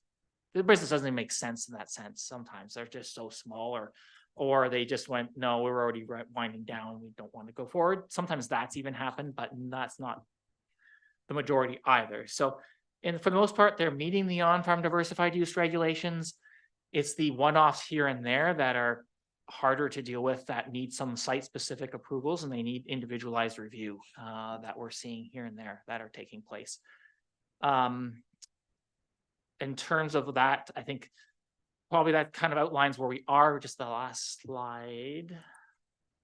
Just moving forward, just hoping to get clarity from council because at this point we've been asked to kind of stop things for a moment. So we have basically from the staff level stop things. We're 90% of the way done the enforcement. In terms of we've looked at every property, almost all the letters have gone out but 50. So we've looked at every property in the township where we've now treated everyone the same way for the most part. So, do you want us to carry on and finish this and just move on and continue to work with developers and work with the landowners and move forward and keep moving them through the process, realizing that processes could include committee of adjustment as noted. They might need a minor variance here and there. They're one-off items where they're not quite meeting something. Sometimes we've seen that on the separation distance to a neighbor's house of the 150, narrowing that down. For example, where they just couldn't meet that distance and we found a way to make that work through a variance and they've addressed any noise or compatibility issues. The other one, as noted, they could come in for an agriculture related use or a zoning amendment, and that would come in front of council with staff's recommendation. Obviously with staff recommendation, it's up to council. They make the end decision, whether you determine whether you want to, what you want to do with that recommendation, what you want to do with that proposal at that time. The other alternative is to pause and determine if some major review is being considered or warranted that council wants to give us or tell us what to do. So is there if there was some clear direction for council to say some major review is warranted? I don't know what that would be at this point. I would be looking for council to say what you would be considering along those lines, because we are trying to maintain consistency with the provincial policy statement. We're not expecting any major changes in the official plan other than maybe tweaking with that retail component if we can address the regional official plan process. But it is on our review list with the official plan to take a look and just update that a little bit, especially on the retail side. And then but just on the retail side, I might make one note, it hasn't been a big problem. I don't think I've had to deal with any real retail issues at this point. And then the other alternative, just stop everything as a scenario. So do we just stop and let things lie where they are and we just move on? We'd still have to pay our legal fees to Stantec, so we still would owe them $106,000 regardless because they've started the process. We have a contract with them. So there will still be that cost that we would assume and have to address this year. And it just would also potentially set some liability and precedent setting to say, we know you're there, but we're not going to do anything about it. It might not look, it doesn't set the greatest approach as to how people will go forward, because they may then utilize that to continue to do things illegally and cause some challenges in our rural areas. Lastly, we could review the home business tradesperson a little bit if necessary, and do that as a review next year or the next few years to determine if there's any need to change any of that in terms of size or the types of uses permitted.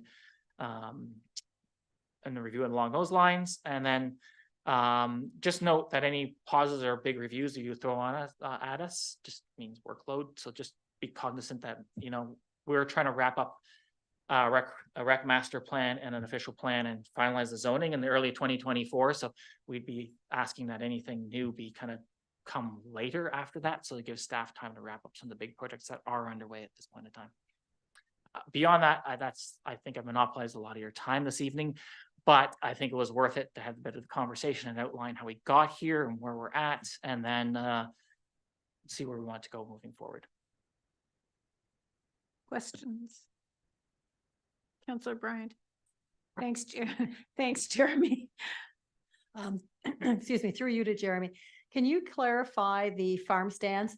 Are we looking to get $2,000 plus the $250 plus the $150 enforcement fee? Am I correct in that, or have I misunderstood how you were addressing the farm stands? So the chair, through the chair to Councillor Bryant.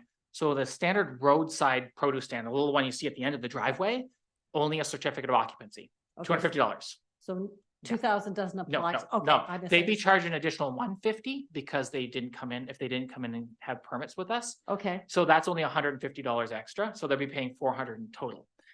and- If they go larger and you're talking a store Right, operation, that is, let's say 1,000 square feet or something Right. like that.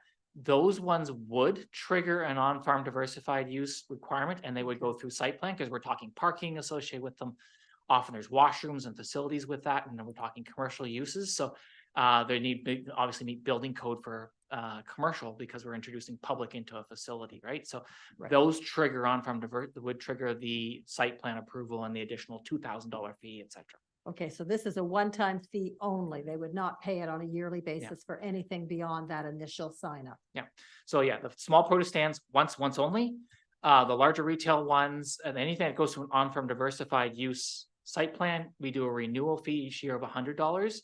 Okay. That was something we discussed with the farming community at the time because we realized the problem was the creep. Over time, things move and shift, and that was causing the problem is things would creep because you just didn't think about it over time, and then 5 years later, you're twice the size you used to be. So the renewal was just a way for us and them to make sure we're all on the same page. Nothing changed. They didn't get bigger than they thought than they were supposed to. So it may reduce that problem of getting them out of compliance. It just helped them to say, yeah, I'm still in compliance, good. Or no, I'm not. What do I need to do to change it? And one further question, if I may. How many farm stands are we talking? Do we have a lot of them, or is there a very small number? I know it's a big part of what Woolwich is. People come here looking for these farm stands. Yep. The typical roadside farm produce stand, I didn't count how many there would be. I'd probably say there's probably maybe around 100 max. I don't know. It's just a ballpark guess right now, but yeah. There's not a huge, there's a lot of them, but not as many as you think. Okay, thank you. Councillor Cadeau. Thank you, Mayor. Through you to Jeremy. I'm just looking for some clarity around some data. You've given some figures around 90% done, excuse me, enforcement. Now, that's letters being sent out. That's not cases being resolved, correct? Do you have any data around the number of cases that have been resolved based on how many letters that we've sent out? Through the chair to Councillor Cadeau. So for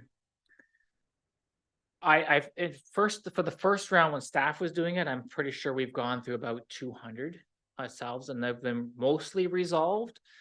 I would say there's probably about 10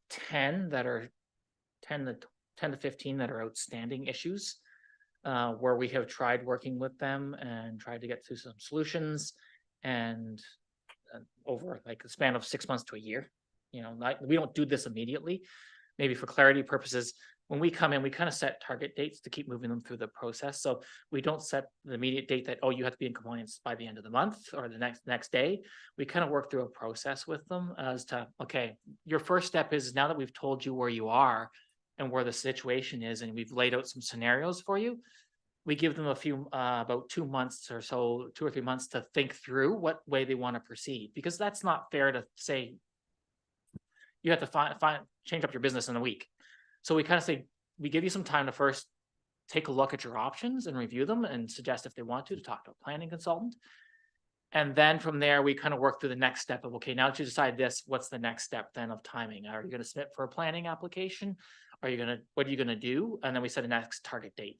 So some of these carry on for a year to a year and a half with staff working through them, because we're not trying to be heavy-handed. We're trying to just get them into compliance and find a way through it. So to tell you that with the stuff I've done to date, previously with staff is what I could give you for an answer. For the ones with Stantec, because they're so new, because we started at the end of September, almost, I would say the vast majority haven't been finalized because we're still working through those processes with them about, okay, here's what you now know, what's your next step? Here's the next step. I've probably dealt with maybe 10 that have either we clarified there was no issues. That was something that was simple, that simple. We just did clarify. We just say, hey, we're just double checking. We're not sure. We can't tell. And they say, nope, nothing's on the property. We clear them off. At least there's been a few that way for sure. And then there's a few that we've been able to move through that were just simple simple items like a produce stand that don't take very long. So there's probably 10 to 15 that we've been able to do since August easily. The other ones we're kind of working through a little bit about timing and going through an on-farm diversified. So we're crafting the site plan, crafting the agreements, sending it back to them for review and consideration, and they come back with us. So that takes time, even at the fastest pace, that's a few months at best. So just one more question then. This enforcement fee that we've attached to it as a form of cost recovery, has that been implemented on any of the cases so far? Through the chair to Councilor Cadeau, so there has been a few. Like I said, we've barely started into those, so there's probably been, I'd say less than 10. And the reason that I ask is that you're seeking direction around moving forward, and I would submit to council something that we may want to consider is whether or not we want to pause the enforcement aspect of this. Continue on trying to get these places that we know of now, compliant, but let's not penalize them any more than we already have to. I know that we need to try to recoup costs some way, but penalizing somebody who may not have known that they were not in compliance in the first place may not be the best approach. So I'm interested in what the thoughts would be on that. Councillor Schwint. This is a tough one for us. First off, I want to say the tradesperson initiative, to me, that's a huge win and really positive move for the township. It just makes sense. So I'm glad we're finding ways to make existing operations that we as a community need compliant. When I go through the processing costs, it's just listing all the different areas, I'm sorry, when I say a roadside produce stand, which to me is a tray with a box of flowers or potatoes at the end of the lane that Susie grew as her 4-H project or as a summer job, and we want to charge $250. Sorry, I will never ever support that one. To me, we're charging more money than the kids making, and we're spending more money in staff time than we're recouping. So we've got to find a way to allow these, I'm going to call them de minimis businesses, just carry on with life. That's what we're here for. Then we move into the next stage of businesses. And I think we all need to recognize in this room how daunting this process is to a layperson. They may be just wonderful at raising their cattle and they're making some rabbit cages in their spare time. They don't know how to come speak for council of minor variance. Oh my goodness, I'm asking to do something wrong. Will they let me do it? It's just too daunting for these small businesses. We can't be expecting them to go through that when they don't know what that business is going to look like. To me, where we should be focusing our attention is at the building permit stage. Anytime a new structure is being built, that's our chance to say, hey, does it conform? Is it being built properly? How do we make sure that it works? And I'd like to see us devote all our efforts on that part of thing and just at the very least pause the enforcement of the existing. My idea is we just say we move on from it and not take any more actions. That's me, my vote going forward. I'm curious what council thinks. Councillor Bryant. Thank you. I have to agree with Eric. I've heard from a number of people that have been running, I'm going to say maple syrup and various organizations like that for a number of years, and nobody's bothered with them. And all of a sudden they're now being hit with fees that they just can't justify in their mind. And as they said, for some of us, we'll just stop producing and going out of business. And we don't need to lose those businesses. I think we have to work with them and keep them. They are a staple of our economic side, our tourism side. There's so many factors that tie into these farm businesses, and we have to be very, very careful what we do. We don't want to send them totally underground, which a lot of them will start doing. Ms. Priest. So I just wanted to respond to those quick comments real quickly through you, Madam Chair. If we just choose to not enforce, doesn't mean that they are then permitted to do what they're doing. It just means that we'd be turning a blind eye. If we were to be in a situation where we had a application come in like a building permit, we would be responsible to enforce the zoning bylaw. If we had a situation where a complaint was made, we'd be responsible to go out there with bylaw and enforce the zoning bylaw.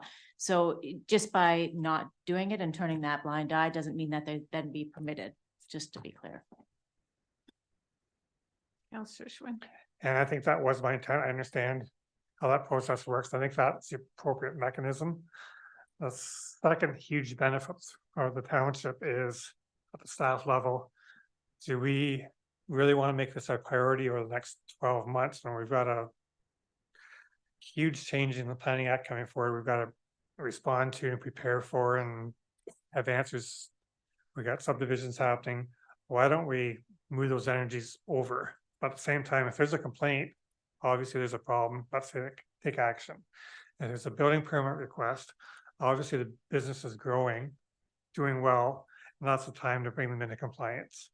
But let's not go looking for problems when things are working well.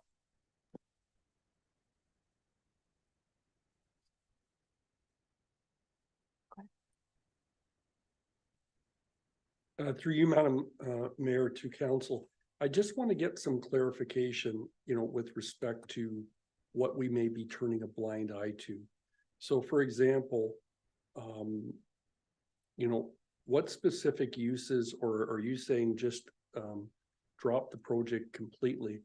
Because I guess, one of the areas of concern that was very much, heightened a number of years ago was that we have some industrial and commercial areas that there's an unfair advantage between businesses on an agricultural property doing the same business, paying commercial or industrial taxes as one of our industrial areas. So I just want to be clear, in terms of, are we turning a blind eye to the ones that are, clearly in your mind, agriculturally related, versus, versus turning a blind eye to things that are clearly unfair, potentially unfair business competition, in terms of competing businesses, farm versus industrial, commercial.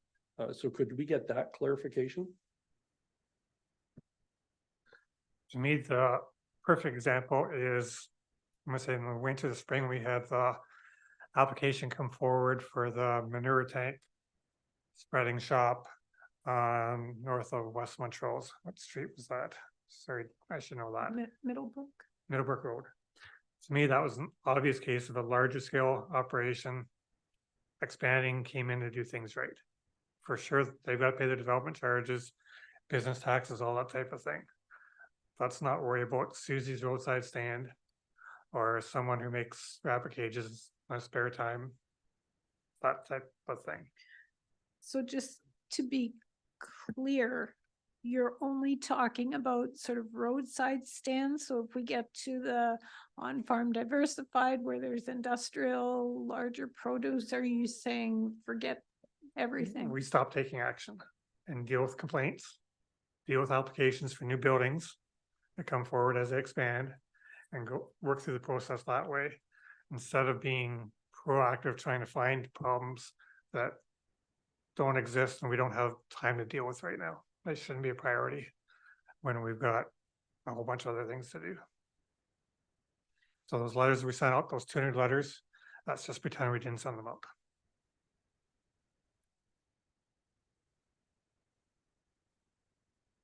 Sorry, Counselor Grant, go ahead.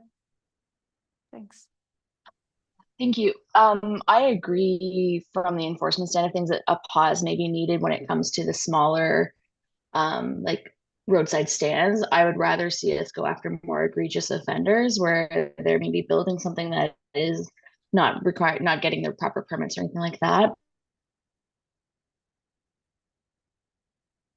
I agree fully with Councillor Swin's proposal of just not proactively looking for something. I think there's still value in that, especially as we've already started this process. It's just my concern lies more in that smaller mom and pop or like Councillor Swin said, like the teenage produce stand that maybe is popping up at the end of driveways.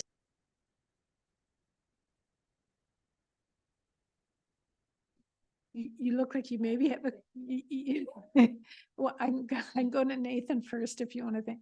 Counselor Cadeau. In the meantime, I mean, I do appreciate the discussion tonight. I think that it begs some questions on how we move forward with this. I think that there is a bit of a middle ground between, you know, what we're doing now and completely doing away with it. So I do support a pause. I do support a pause on the enforcement fees, particularly. Let's give it 12 months, for instance. You know, we were saying 2 or 3 months.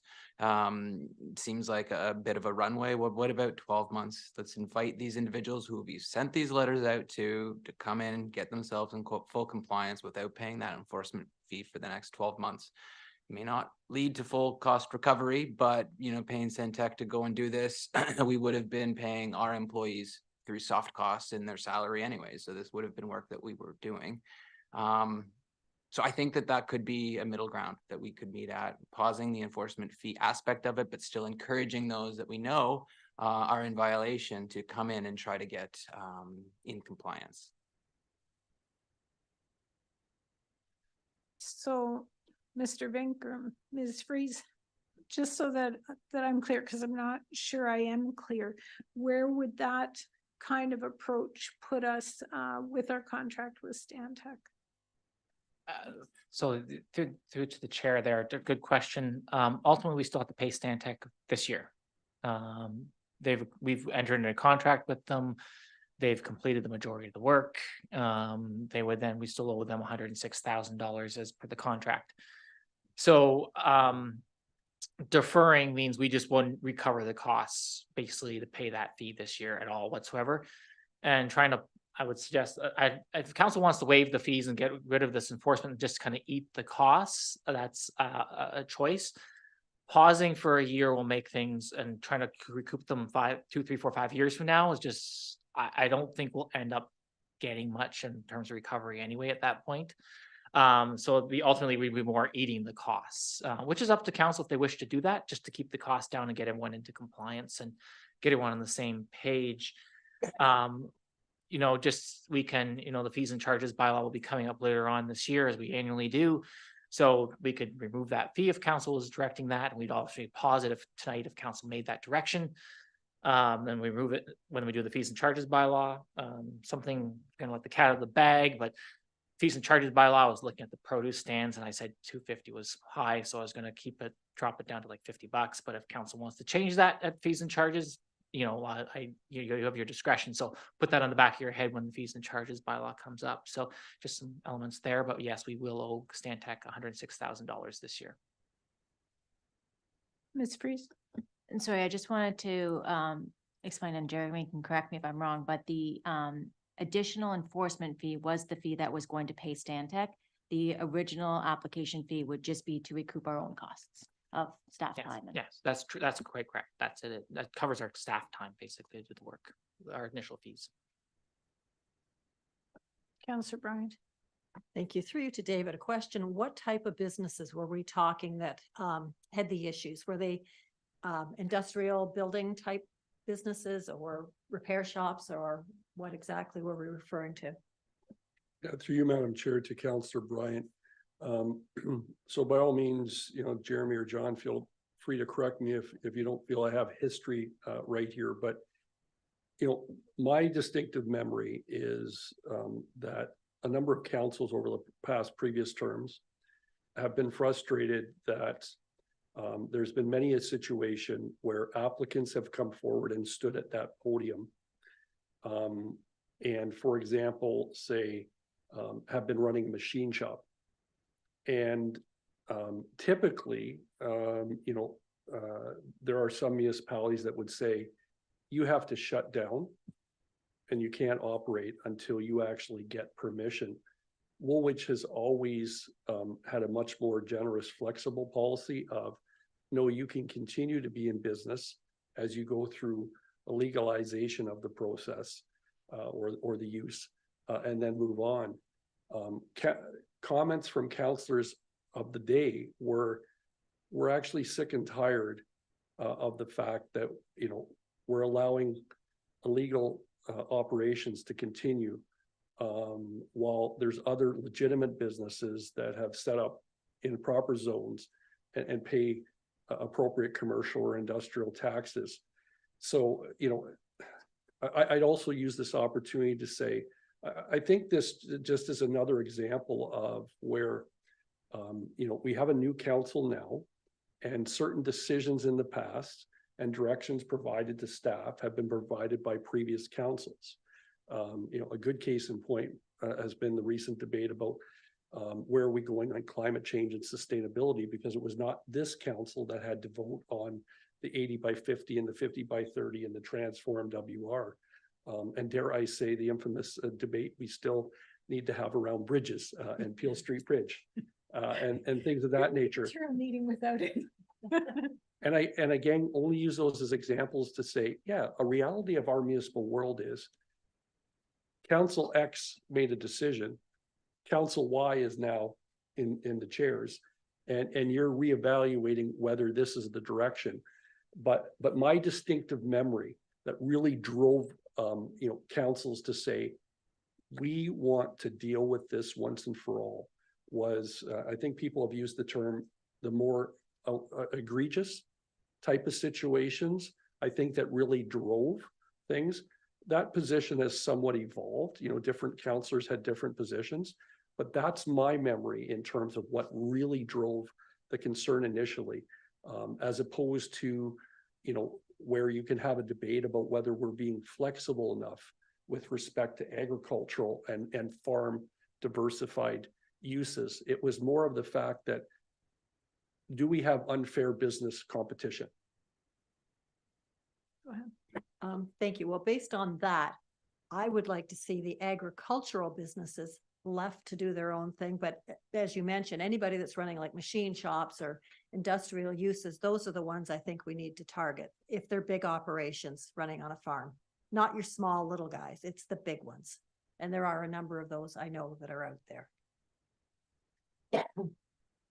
Councillor Schwint. I'd just like to follow up on Mr. Benneman's comments about the unfair competition and the tax rates, because I've heard that one before and I can't quantify it. You gave us a really good report, Jeremy, but you could have gone on probably for 3 more meetings of different aspects. But I'm more wondering about those tax implications, as I don't believe they're actually significant in the scheme of things. I'm going to use my own experience. On my farm property, I was taxed at a commercial rate on 6 acres for 5, 6, 7 years. And it was a rounding error on my tax bill. And I didn't bother fighting it off. So the township called me proactively and said, hey, this use isn't happening. We'll give you a tax refund. It wasn't huge dollars. But from that perspective, I don't think that makes a difference to the business, that tax rate. What makes a difference is going through this process, the upfront fees, the uncertainty, the unknown, the daunting process. So I think that's what we've got to get rid of and say, hey, these bigger shops that Councillor Bryant talks about, we're going to catch them at the building permit stage. And that's when we make them pay up. Jeremy. If you would indulge me, Madam Mayor, just to kind of comment to the fee structure, the items here. What we heard from industries in Elmira, etc., or surrounding areas is that these farm businesses were doing things, they built them as agricultural buildings, so they didn't pay the development charges on them. They didn't build them to the same code or standard. So their overhead right from the start was less.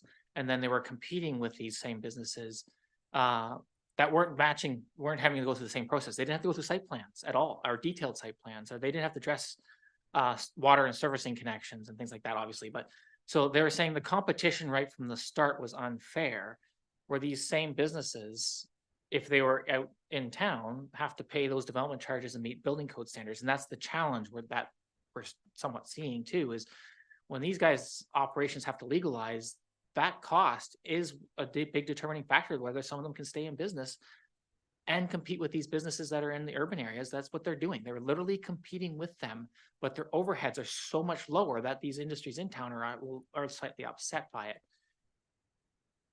One thing I do want to note is what happens when we deal with things at just a certain end stage, say at a building permit stage, is what happens is someone comes in and says, okay, I want to build my building X.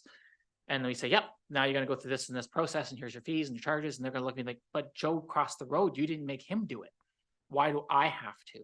So you get this unfair advantage again, and we get that same problem. And we have to then wrestle that and say, that's the process. Unfortunately, we're not dealing with Joe.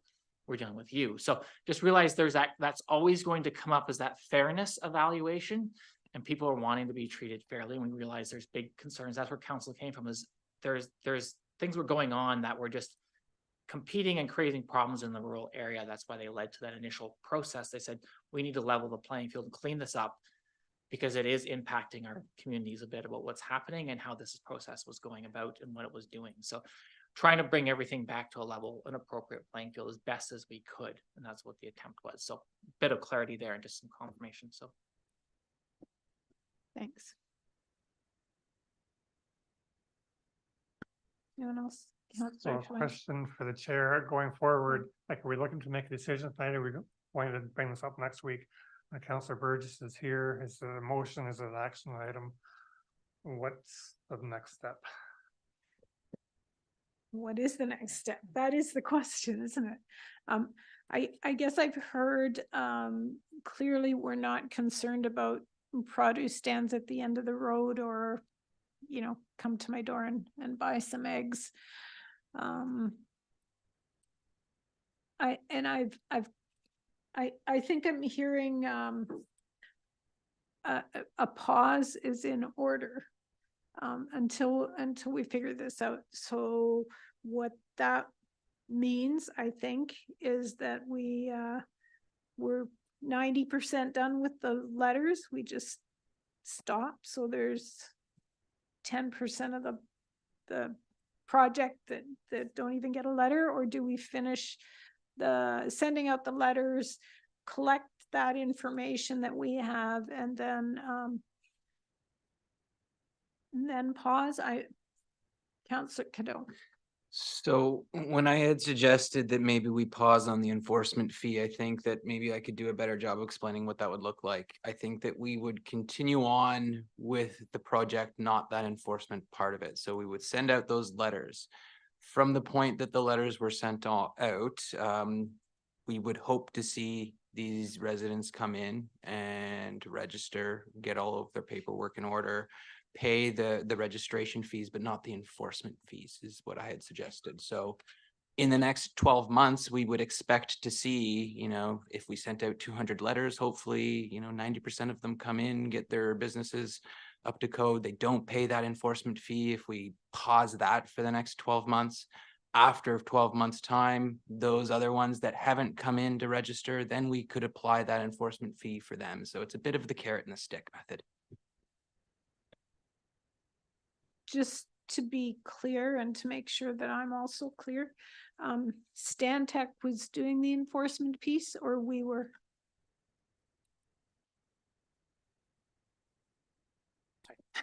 Yes. So Stantec was sending out the letters and doing the initial conversations for the most part. Some people preferred to contact the township directly when they got the letters and bypass Stantec. So it wasn't necessarily reducing some of my workload. But they were, yeah. So the Stantec's doing the initial, they did the initial drive-by air photo review, and then led to the initial sending out the initial letters and this last section of the municipality.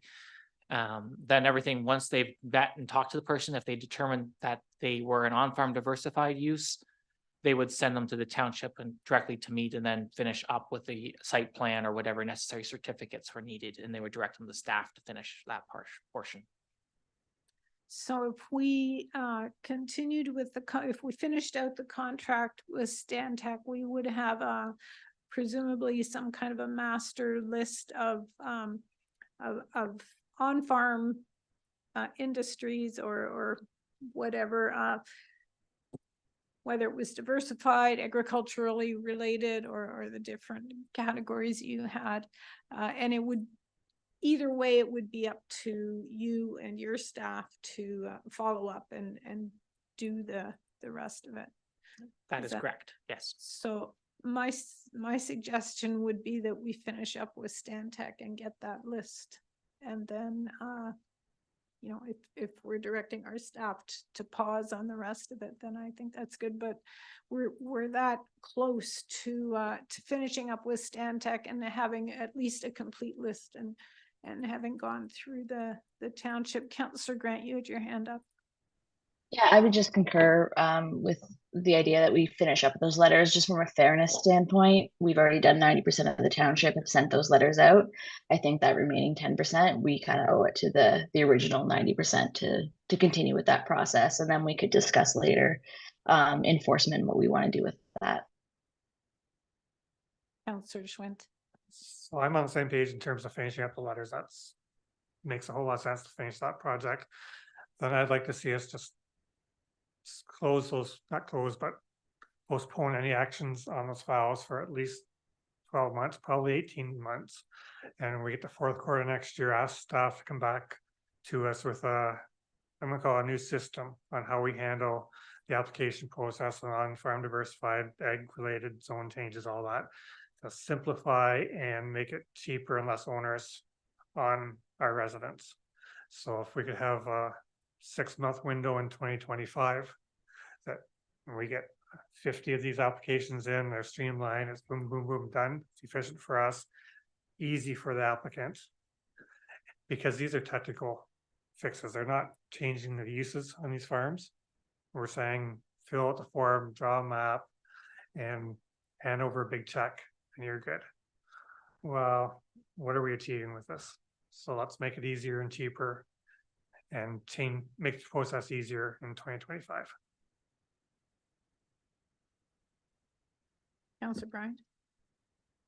Thank you. Yeah, I think we need to stop and review, because I know there's some farms that are getting letters and they're not running anything but an agricultural operation, but they may have some big trailers there that they're storing extra pots or whatever they're using in their business in. And I think they're being targeted for storing equipment on the property, which is not what they are doing. But there's things like this that are happening when they are actual agricultural businesses. So I've heard a few of those, as well as maple syrup producers that feel they're going to be hit, and things like that. And I think we need to take a serious look at really who we are going after.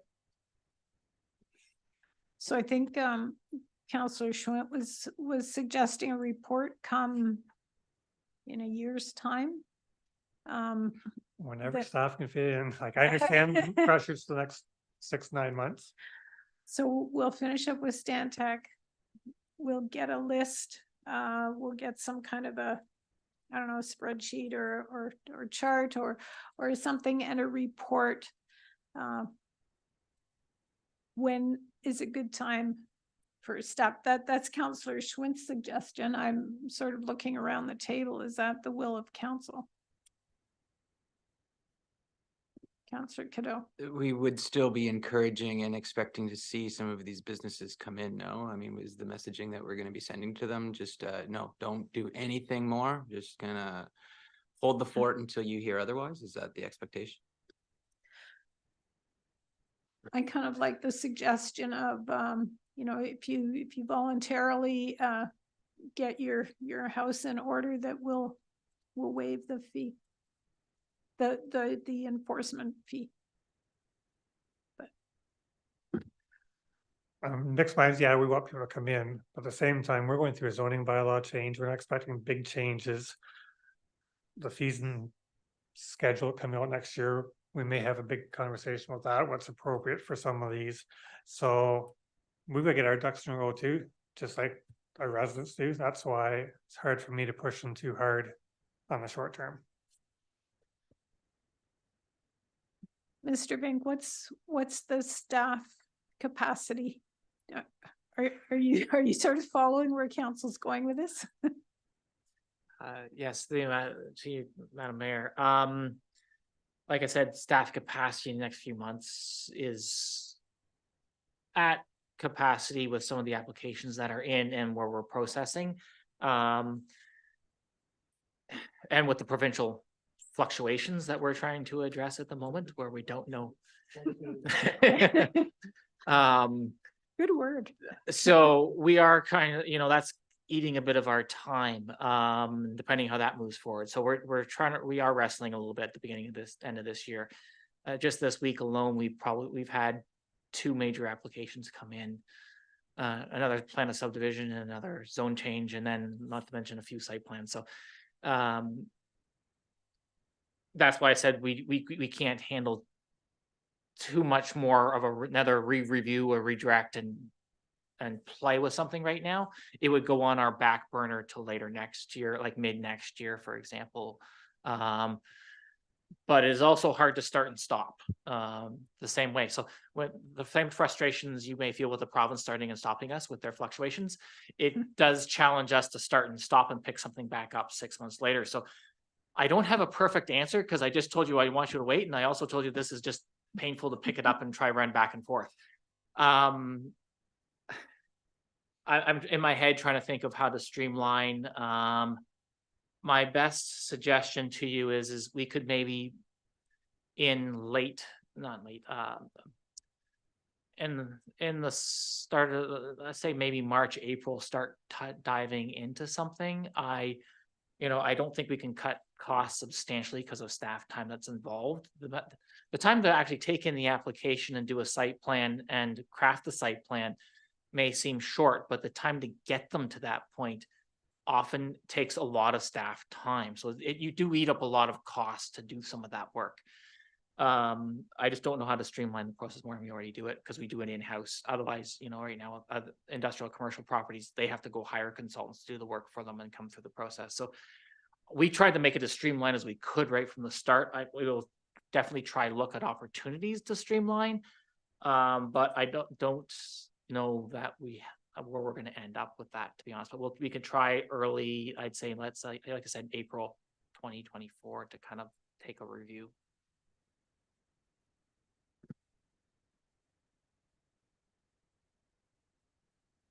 Through you, Madam Mayor, to council, when staff come back with that staff report, do you see any value in making sure that there's some categorization, if you will, around, for example, the presentation noted that staff met with MPAC, and we had a tutorial, if you will, around how regular farms are assessed, how farms value added, where there's 51% or more coming off the property, are assessed. And then there's the farm dual purpose, where it's clearly a commercial or industrial operation that's not related to the agricultural operation. Is there any value when staff comes back, again, to assist in where, if anywhere, that you want to target efforts? Because I appreciate there doesn't seem to be an appetite to make that decision at this point. But I guess the question would be, is there any information like that or other things to help your assessment in the future regarding where you might want to Councillor Bryan's point, maybe potentially target any efforts if at all, more on the, as Mr. Vink noted, where people are concerned about unfair around overhead differences and things like that. Councillor Bryan. Would it be possible to get a list of the businesses and the type of business that's being run on those farms? And then I think we have a better idea of what we're dealing with as well from a council standpoint. If we know we've got businesses that are tons of industrial and very few agricultural ones, then that leads us down a different path. I think we need to know what we're dealing with. So when do we expect Stantec to be complete? Stantec was looking to send out their last set of letters last week. I stalled them, given this discussion. So They're just waiting for direction to finalize. So as soon as I tell them, they would send out the last round of letters. And then as noted, their plan is to wrap up their portion by the end of 2023. So by about mid-December, they would have hopefully heard from everybody, or transferring things over to us to say, these people just aren't even getting back to us whatsoever to address things, and then turning it to staff to deal with. So they're slowly they will be turning things over at the end of the year to us.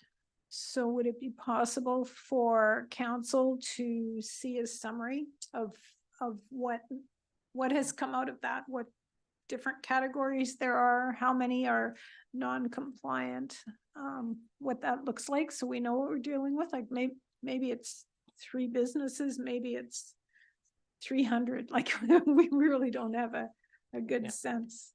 I don't think it's 300. It's okay.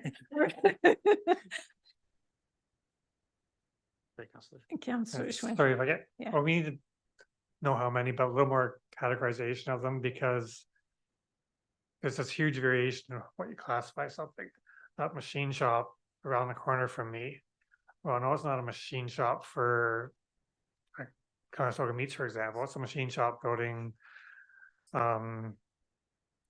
axles for a farm tractor next door repair. Like it's ag related, but it's a machine shop. So how we categorize them can spin the conversation, and that scares me a little bit. The other comment I want to quickly bring up is I do want those letters to go out from Stantec, but how Stantec communicates the messaging afterwards is critical. Because if they start saying one thing and council's making another decision tonight to pause, we'll have a mess. So I think that's got to be very carefully drafted. Jeremy? So yes, Madam Chair. So in terms of drafting, they're just sending out the initial letter where we ask what their potential uses are, and they would clarify what the uses are when they talk to them, and then determining to them saying, look, you should talk to the township to bring it into conformity if they're not. As noted, if they are in conformity, we kind of scratch them off the list. So if somebody is using a trailer just for agricultural purposes, we scratch them off the list, basically. And they say, am I running anything? And we say, is there anything beyond the house and the farm and the barns?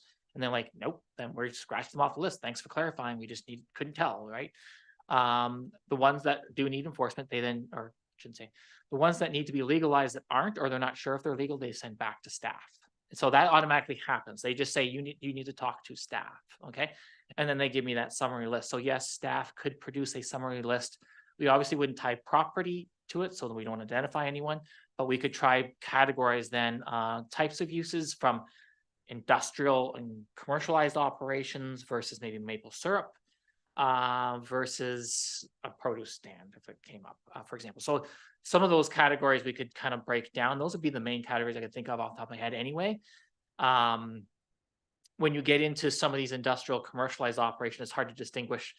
Though, for example, someone may do it 3 to 4 days a week and another may do it 2 days a week, but I can't classify that because it's hard to classify that when you talk to them. That's just the area of their shop and that's how much space they use. We don't classify whether they're a small operation for 2 days a week or they're running full steam with 3 people necessarily.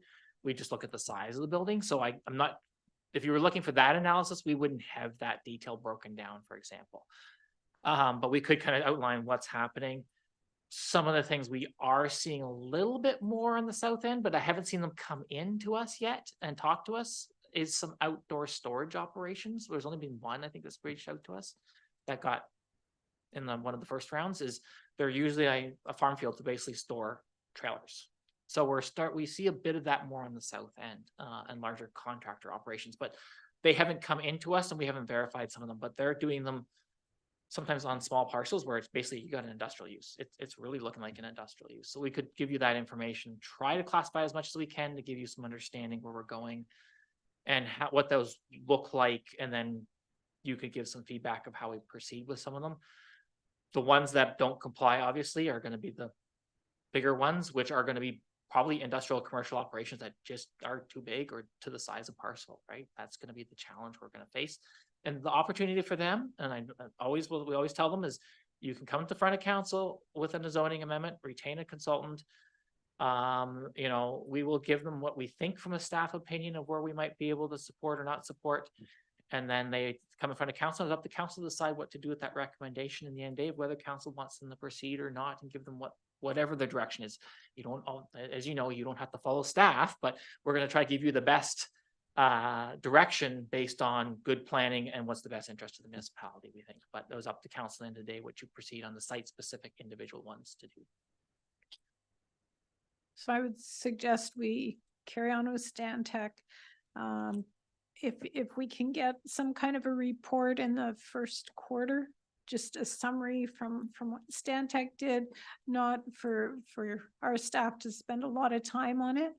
And then we can look at it and have a better idea. Ms. Freeze wants to chime in. Yeah. Sorry, so just okay. on that timing, I know Jeremy's ambitious to do this in that first quarter. I would really think that we should spread out the time a little bit more, at least give us till mid 2024. There's a lot on the work plan. We've got a lot going on right now. And then if we're also going to come back, you know, in that 12, 18 months to start the enforcement, like it does add to the work plan. So if we can have a little bit more leeway on time, it'd be helpful. And then we may have to set some other things aside too to accommodate. I think, I think second quarter is fine by mid-year. And you know, if fluctuations cause a lot of fluctuation in workload, you can always let us know that. Is that enough direction? Yeah. So just so I can clarify the direction, and then I'm not sure whether or not we need a motion, because the last motion from council was to stop enforcement until today, and that was done through a motion. So if we need a motion for us to do more things, I'm not sure. I'll leave that to Jeff. But just so I can clarify what our direction is, it's to stop enforcement for 12 to 18 months.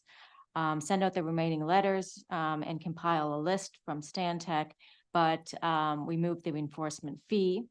And then I think I heard the direction to just stop altogether any kind of process for farm stands. So there would be no compliance letter required and no fee required.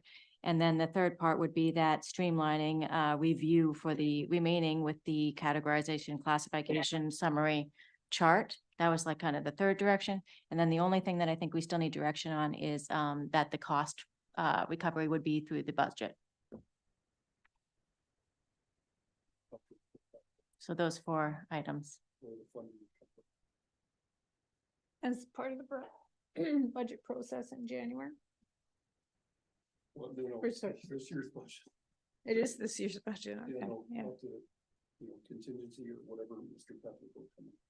Okay. come back. I just wanted to make sure I understood those 4 points. I think that was a good summary, Councillor Schwinn. Nailed the summary. To be fair though, on the budget side of things, no matter what we decide tonight, we weren't recouping that money in the fourth quarter of this year. So it's kind of immaterial. Fair. Was that a good summary? Do we need a motion? Through you, Madam Mayor, I would suggest a motion on that if council understood the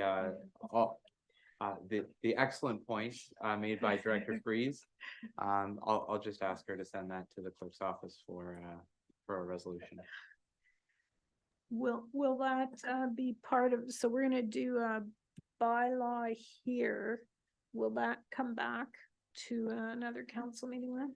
Yeah, the minutes will come back on the November 21st council meeting. With the minutes, but would it be ratification or are we also ratifying it tonight? You wouldn't be ratifying it tonight. It would be, you'd be directing staff tonight. That Okay. I think is clear. If there's some changes in the wording of that motion, it can be changed on November 21st. Through the minutes? Yeah. Okay, I'll make that motion. okay. Is there I'll a second. seconder? Councillor Grant? All those in favor? And that's carried. Thank you. Good work. That was well done. Okay. Anything else? We have bylaws to move in second. Councillor Schwinn, before we get there. Sorry about that. Wondering if we get an understanding of what the process will be to respond to the province's letter on settlement boundaries and the new planning process and all that stuff. Yeah, so actually, Jeremy's already drafted one version. We're going to come to council. We're looking at November 21st with some options and some recommendations for what we think we could support for a response back to the province.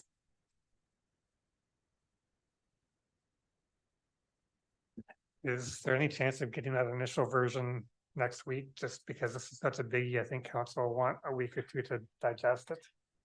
Not saying it's gonna be without changes.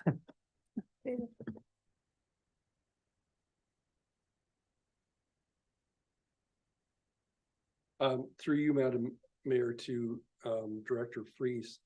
I thought what we had discussed was recognizing that staff need time. They shouldn't rush this. Coming to council on the 21st, but because we don't have to submit until December the 7th, council still has a meeting on December the 5th, which is at a committee meeting where you could allow for sober second thought, if you will, and even some final discussions before 2 days later, we have to make the submission. So we realize it's a big decision, but I thought that's what we had talked about. Yes, that's correct. So we'd be coming forward on November 21st, looking for council direction, but you're right, we would have the opportunity to review again on December 5th. Yes, fifth. Okay, Councillor Bryan. I just have one question for staff. Trees for Woolwich, was there any public consultation held on that at all? Or was it just, this is what they want to do and they're going out and planting? I've had a question from one of the farms and they wanted to know if there was ever any public consultation held with the farmers regarding these tree plantings. Anybody know? Who's on? Ms. MacArthur? No, No. we don't. Okay, we'll ask next week. Yeah. Just wanted to bring it up and I'll go ahead next week. Okay. Nothing else? No. Okay.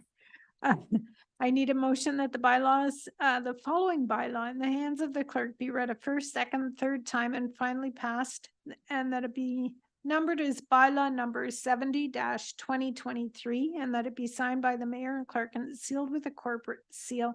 And that's a bylaw to confirm our actions from this evening. Moved by Councillor Grant, seconded by Councillor Cadeau. All those in favor? And that's carried. Thank you. And that, folks, is the end of the meeting. So a motion to adjourn. Councillor Bryant, Councillor Cadeau, all those in favor? And that's carried. Thank you. In closing, council would like to thank all who participated, attended, or tuned into the meeting tonight. Council, please stay connected on Zoom until the live stream has stopped. And good night, everyone.